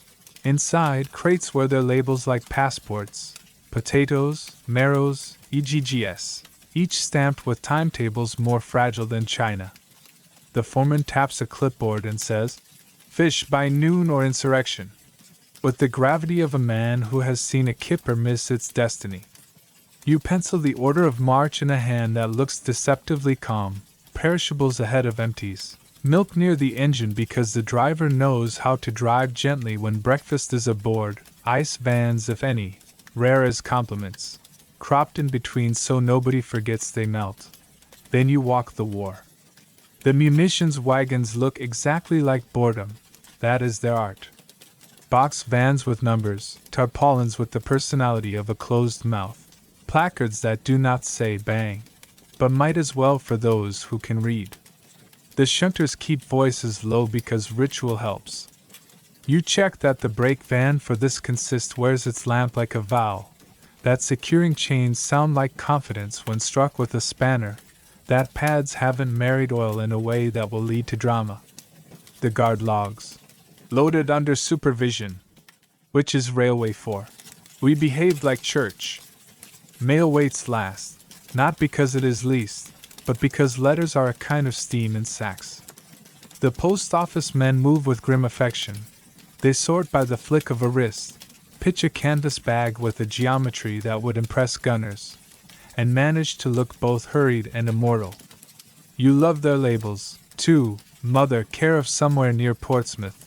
From a soldier, apologies for hands. The sacks go to a TPO if you have one tonight, a traveling post office with clerks who sort at 60 and become troubadours of the timetable. Failing that, they slot into a break compartment with dignity. You pencil a star next to mail, not for precedence, but because stars feel appropriate to return addresses. Mainstream fact leans against a buffer stop and recites without show, under the Ministry of War Transport's wartime precedents, troop movements and vital stores took top paths. Perishable food and essential coal crowded next. Ordinary goods learn patience. Refrigerated/ventilated vans for fish, meat, and produce ran to strict timings. The post office contracted dedicated TPOs where possible, and extra mail vans attached to fast night trains. Munitions were labeled in code, marshaled under supervision, and worked with restrictions on speed, marshalling position, and stopping places. Brake vans and guards' journals recorded compliance with regulations that had more commas than a bishop's sermon. The result was a network that could feed, arm, and write home without apologizing to any particular verb. You and the yardmaster play chess with couplings. Wagons whisper their cases. I bruise, I leak if patronized, I explode if betrayed, and you position them like clauses in a sensible sentence. Perishables near the front for quick release at the first market town. Munitions mid-train. Buffers cushioned by high-sided neighbors that won't scandalize in a shunt. Mail where the guard can keep one paternal eye. Empty opens. Bless them for being light and vain, at the tail, so they can be dropped into sidings without requiring the driver to invent ballet. The plan on your paper looks simple. The reality on iron looks like patience dressed for work. Quirky tidbit, to calm fragile cargo, some shunters swear by feathering, a strip of sacking over a buffer face to soften a coupling kiss, tied with a granny knot that only sheds when the wagon feels admired.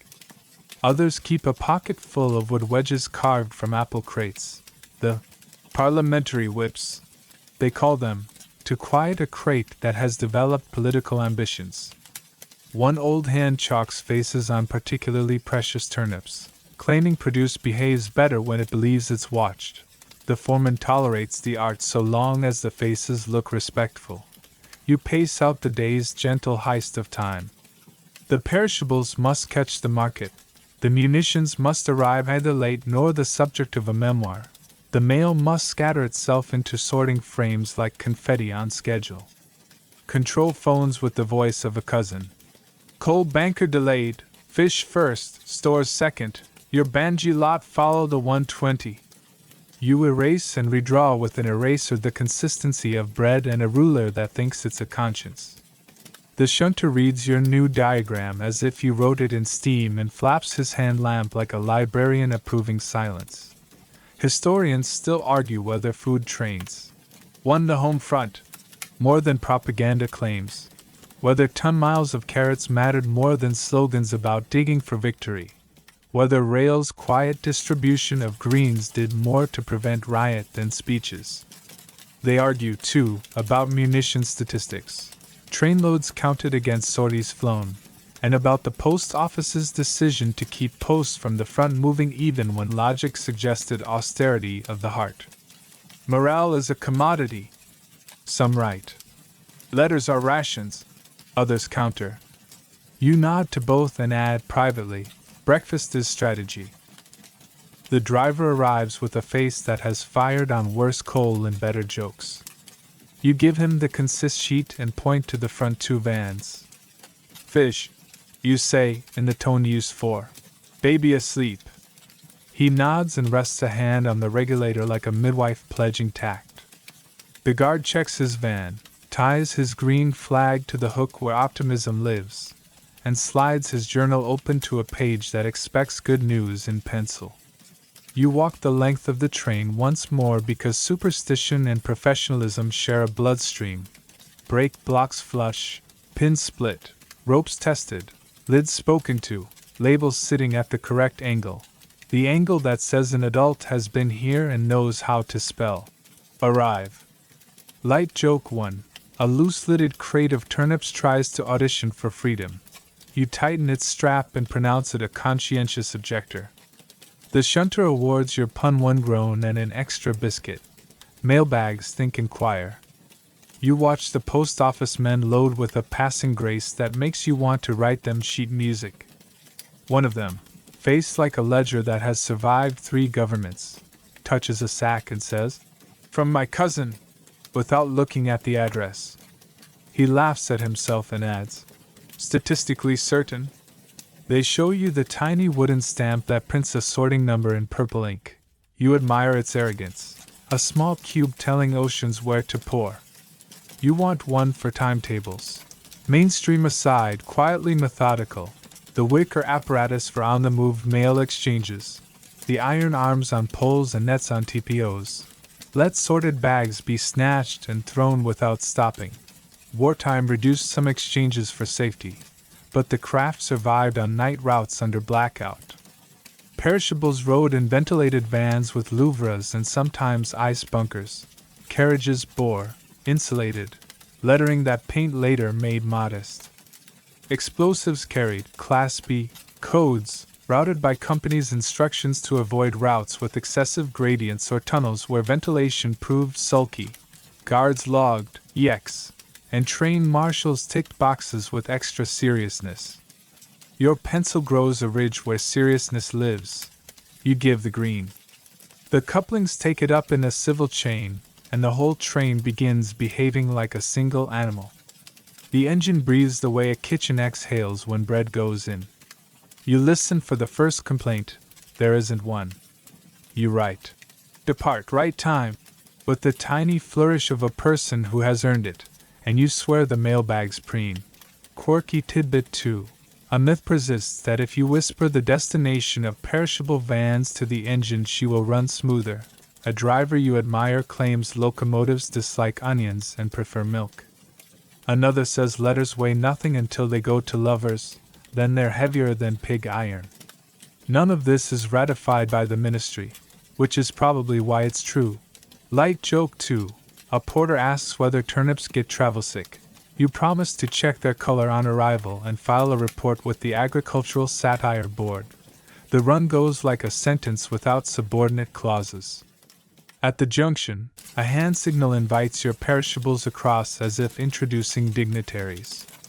A home guard contingent on the footbridge inspects your formation and offers a critique and nods. Steady, acceptable, carry on.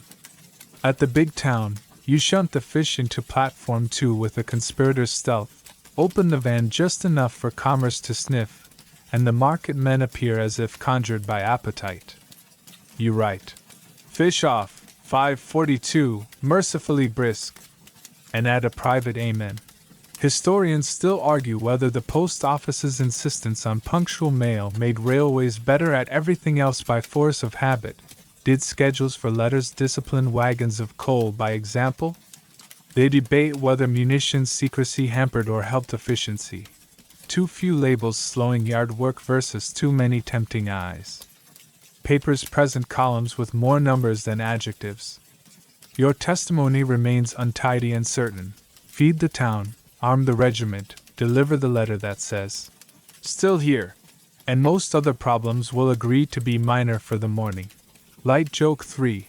When you step down after the shunt, a dog presents you with a stick the size of a telegraph pole and demands to help with marshalling.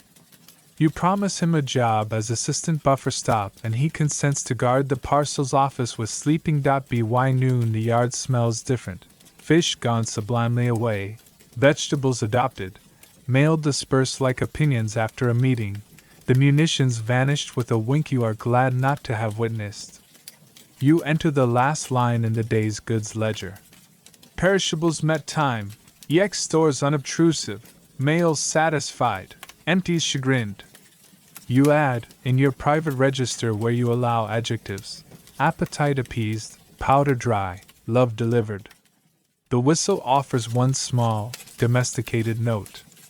You answer by folding your consist plan into a clean square and sliding it under the clip.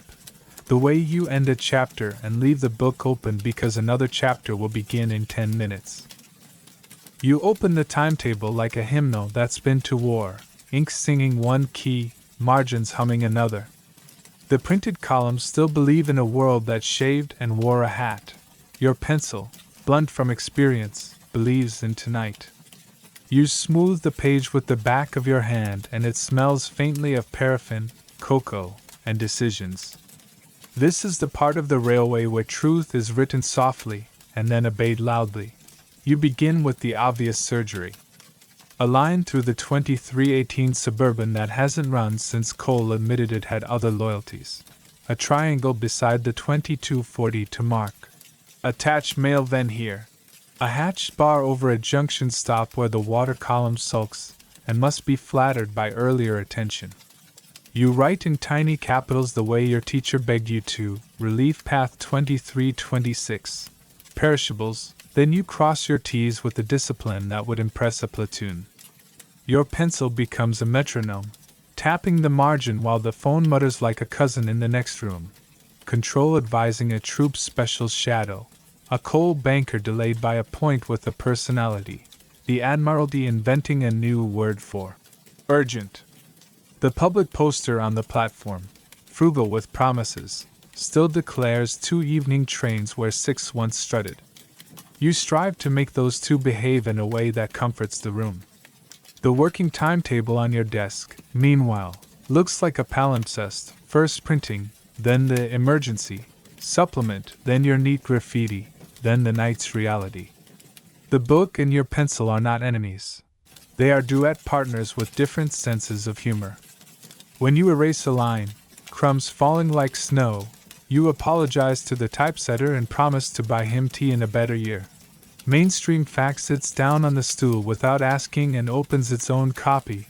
Wartime Britain adopted, emergency, or restricted, timetables almost from the first week.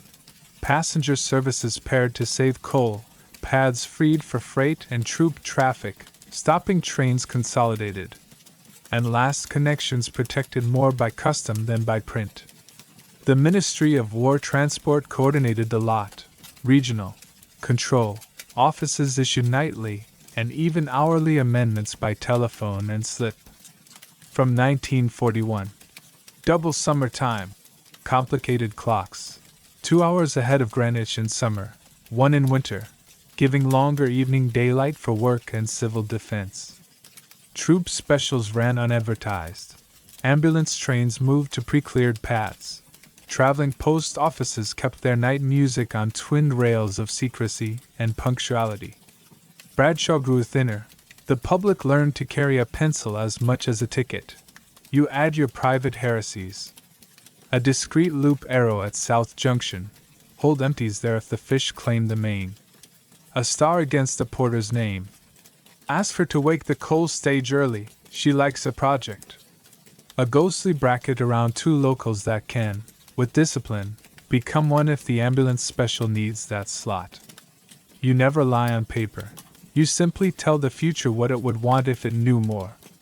The signalman in the next box will turn your arrows into bell codes and your bell codes into levers, and if all of you agree at once, the night becomes a paragraph without typos. Quirky tidbit.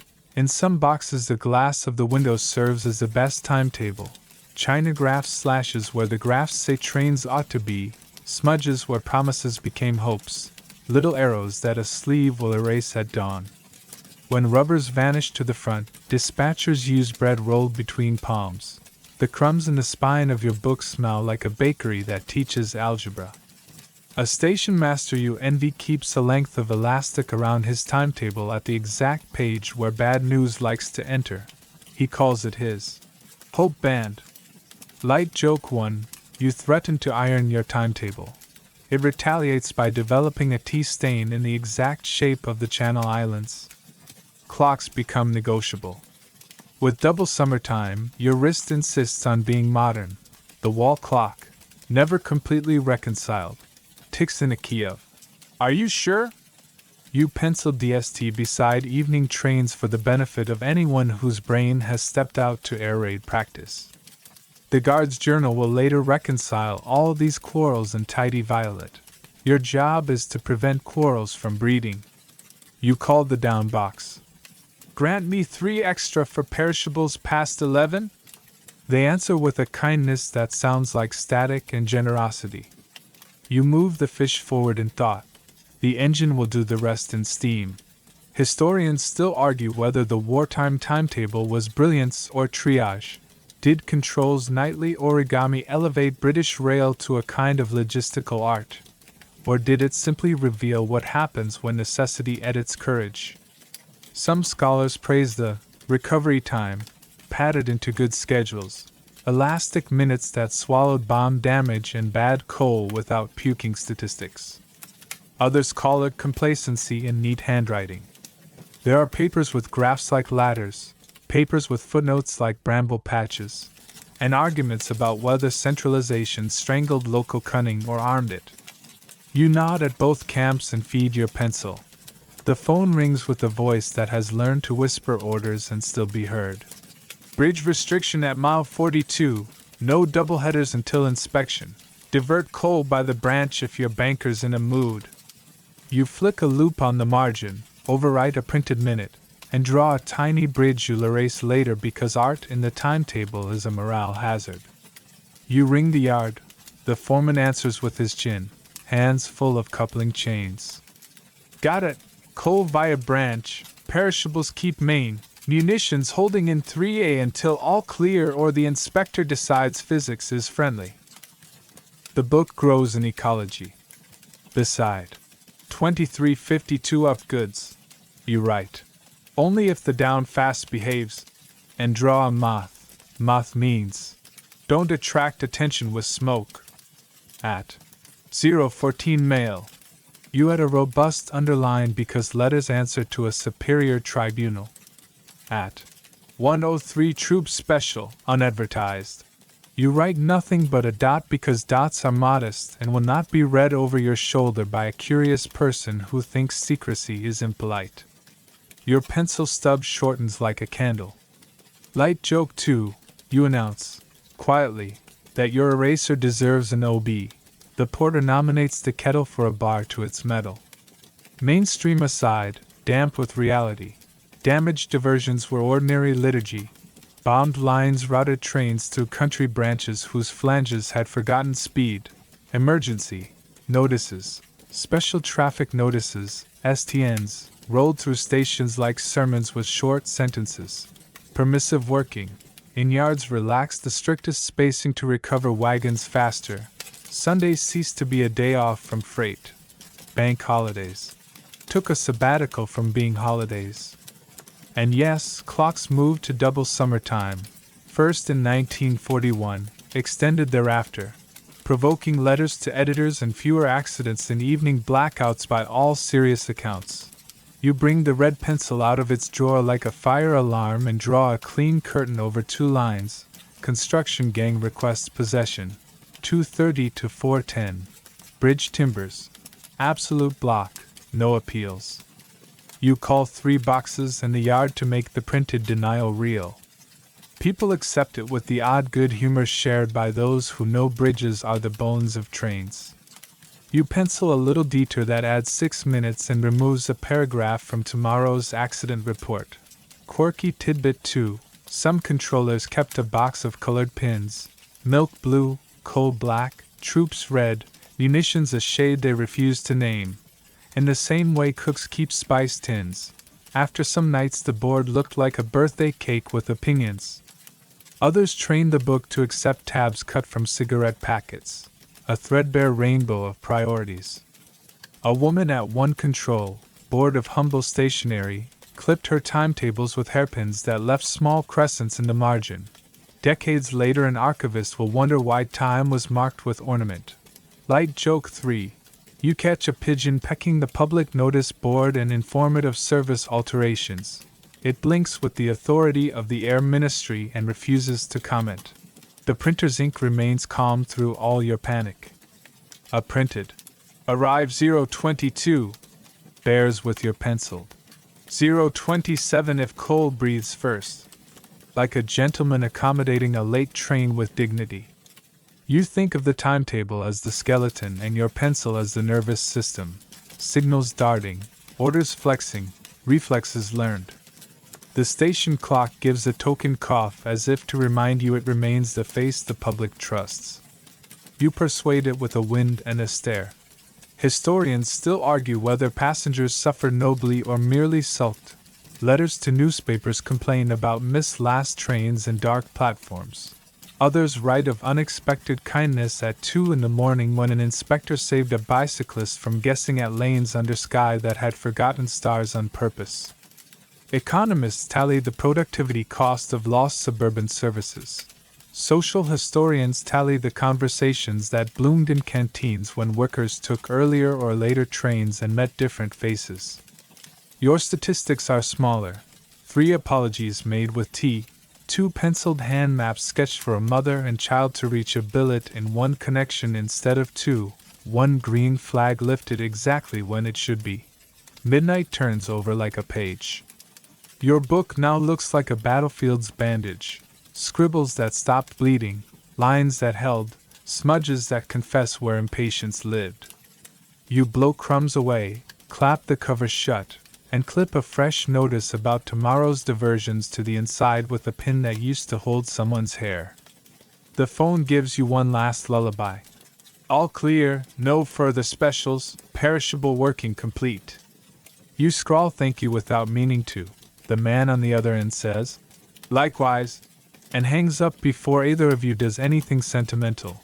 You step to the platform where the poster says only what it can bear to say and your pencil knows what it must. The last local arrives for late and forgiven. You write 4L and then, for yourself, good enough. The guard gives you a look that asks whether the universe has agreed to be civilized. You tilt your head toward the book and answer, we negotiated. The green flag lifts. The timetable bows. The engine takes the night like a sentence finally finding its period. On your way back to the box you tuck the pencil behind your ear and feel how light a tool can be when it's carried by habit. You'll sharpen it once more before you sign off, shaving history into the bin with neat curls that look like commas. Tomorrow this book will open again, and your margins will make quiet deals with headlines. You breathe once, in the key of double summertime, and add the last line to your private ledger, print, respected, pencil, obeyed, delays, explained, detours, tamed, bridges, mended, jokes, 3, passengers, delivered to beds that still believe in mornings. The last train of the day does not arrive, it settles.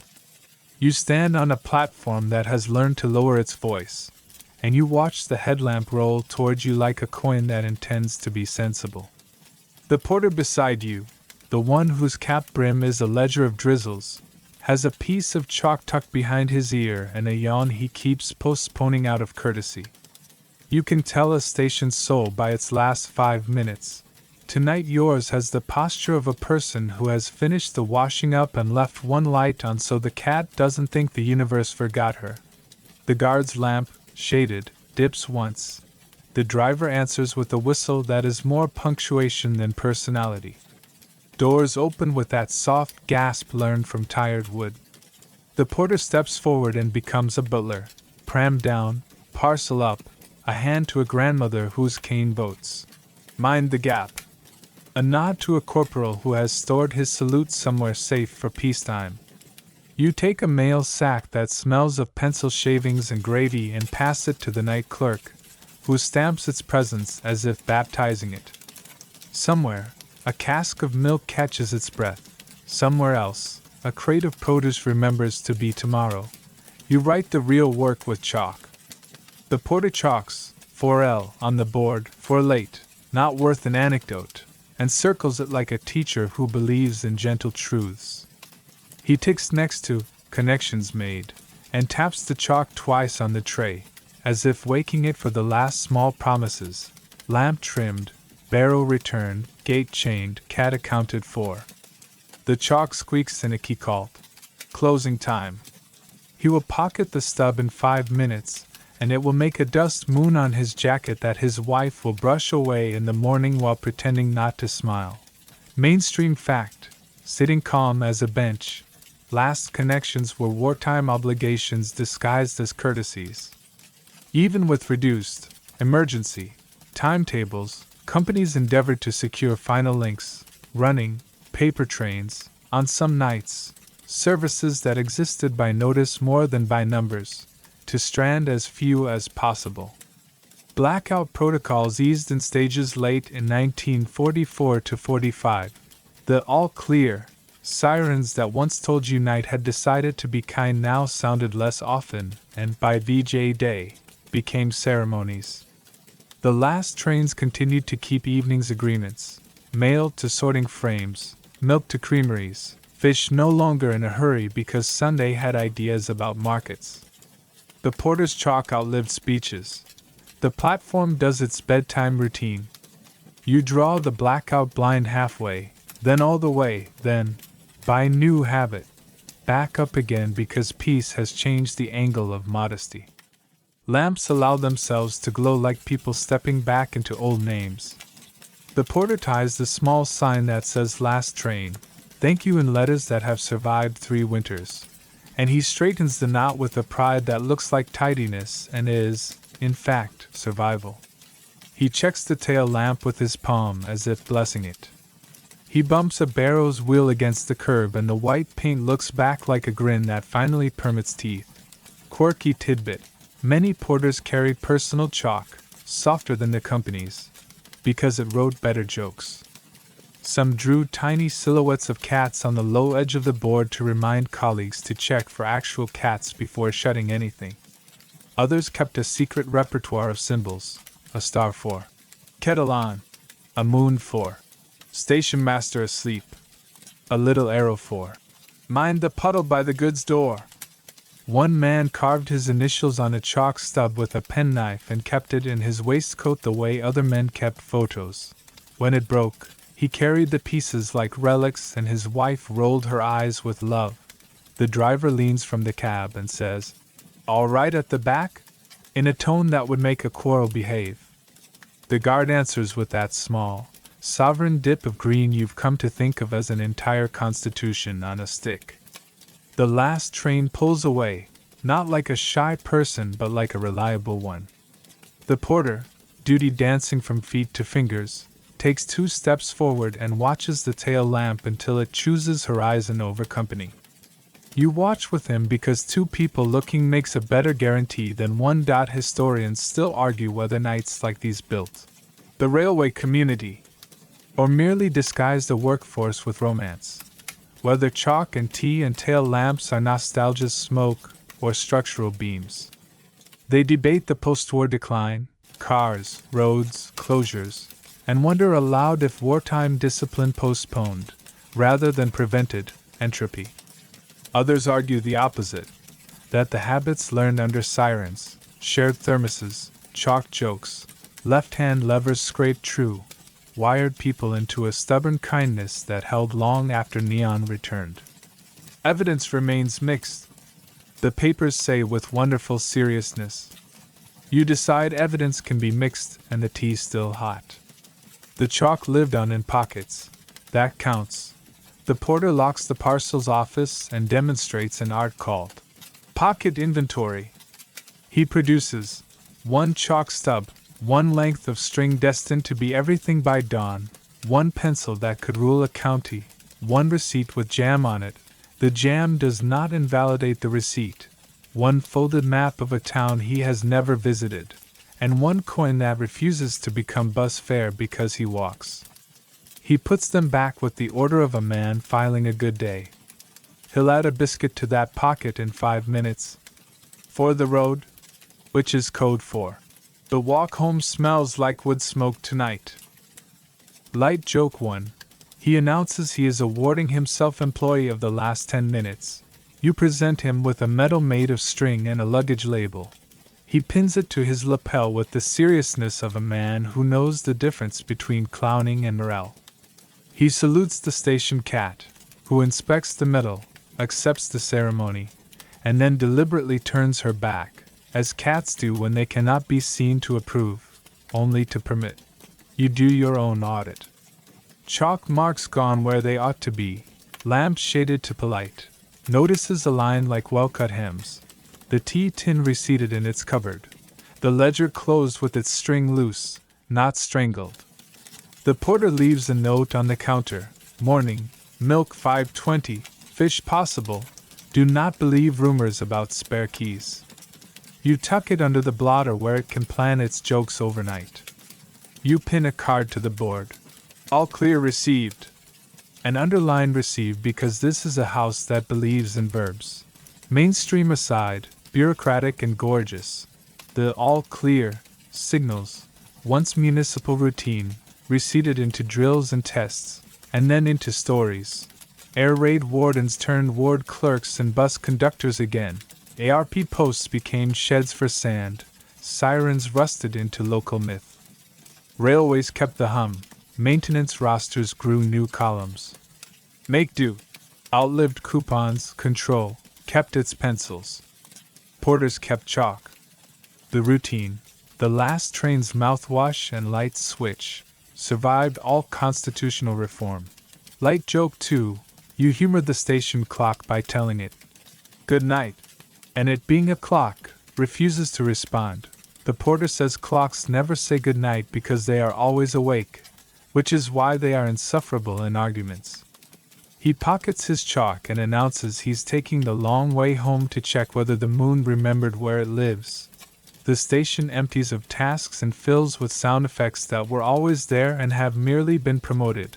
The distant rattle of ash in a stove, the drip in the gutter that insists on being musical, the soft, guilty clink of a spoon against enamel last wash. You pull the office door gently. The latch answers like a decent conversation ending on time. On the way out you straighten the "mind the step" sign, which is a superstition that deserves to be a safety measure. The porter locks the outer gate, gives it a small pat, and whispers something to the brass that might be a prayer or might be, "You did well." Quirky tidbit too, some stations kept a last train biscuit in a tin no one talked about. Whoever worked the final departure earned it. It was usually stale, but the rules demanded butter and half a smile. Others kept a last train hymn. 2 bars of a tune whistled between colleagues as they crossed on the forecourt, a coded "Home now." In one town the signalman rang a single, indulgent bell for "day done," after his last train out of section. A liberty frowned upon by inspectors and forgiven by everyone else, including the inspector. Light joke 3. The cat, doing her final inspection tour, sits squarely on the cap of the milk churn labeled morning and refuses to move until you admire her comprehension of inventory. You do. She yawns, promotes herself to head of dairy security, and sashays away, tail at an angle meaning, "Invoice approved." The porter pockets the chalk. It disappears into his jacket with the solemn finality of a clergy book closing. He nods to you as if sealing a deal. "See you at Sparrow," which is the railway's way of saying, "tomorrow." The street beyond the station expects feet. You and the porter provide them. Over the bridge, the lines lie like cooled strings on a dark instrument.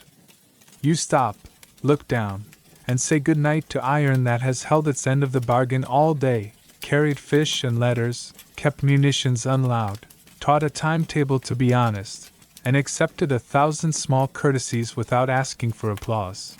Historians still argue whether the last train is romance or statistics, whether pocketed chalk is poetry or merely habit, whether stations at night are poems or spreadsheets. You shrug, gently, in the direction of both. The ledger would show arrivals complete, departures unremarkable, incidents none. Your private page writes, "People got where their pillows live." The difference matters less than the sleep that follows. You walk home with the sound of wheels somewhere behind your ribs, and the smell of paraffin successful in your scarf. The lights in upstairs windows blink good night like neighbors. Afar off all proposes a motion you second by putting the key in your door quietly.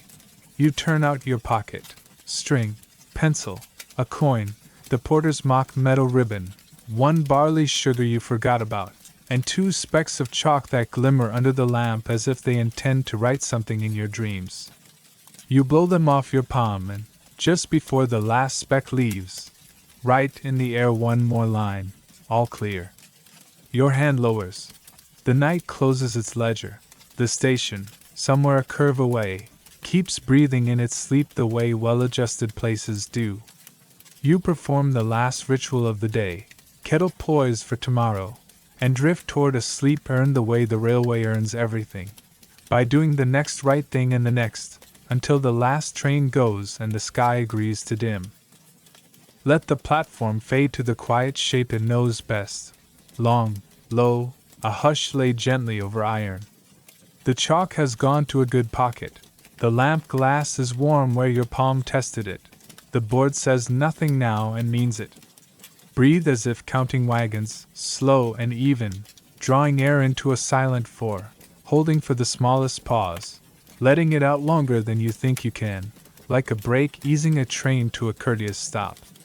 The night obliges by becoming softer around your shoulders. Picture the tail lamp, far down the line, shrinking until it joins the stars it has always copied. The last note of the whistle has already turned into memory. The rails cool, losing their bright edge, learning again how to belong to darkness. The porter's footsteps have dissolved into the street. His door clicks shut 2 streets away, neat as a signature at the end of a good page. A cat settles in a coil that suggests loops of track and sleeps as if she has just dispatched a final local of her own. Let your thoughts become small parcels in canvas sacks, labeled for tomorrow and placed on a shelf that will still be there when you wake. There is no train you must meet now, no signal asking for a decision, no clerk with a query only you can answer. Everything that needed dispatch has departed. Everything that needed arrival has arrived. Close the ledger with a loose string, not a tight knot, and let the room take on the soft, woolen quiet of a waiting room after lights out. Each breath polishes the moment a little more. 2 more in, 2 more out, and the station in your mind dims its lamps without losing its welcome. The night offers the clean, careful sort of silence that makes kindness easy. And sleep, steady as a banking engine, draws alongside. Step into it. Feel the carriage sway once. Hear the faintest echo of a distant bell speaking only to its own box. The sign flips to closed. The kettle remembers morning, and the last small light takes off its hat.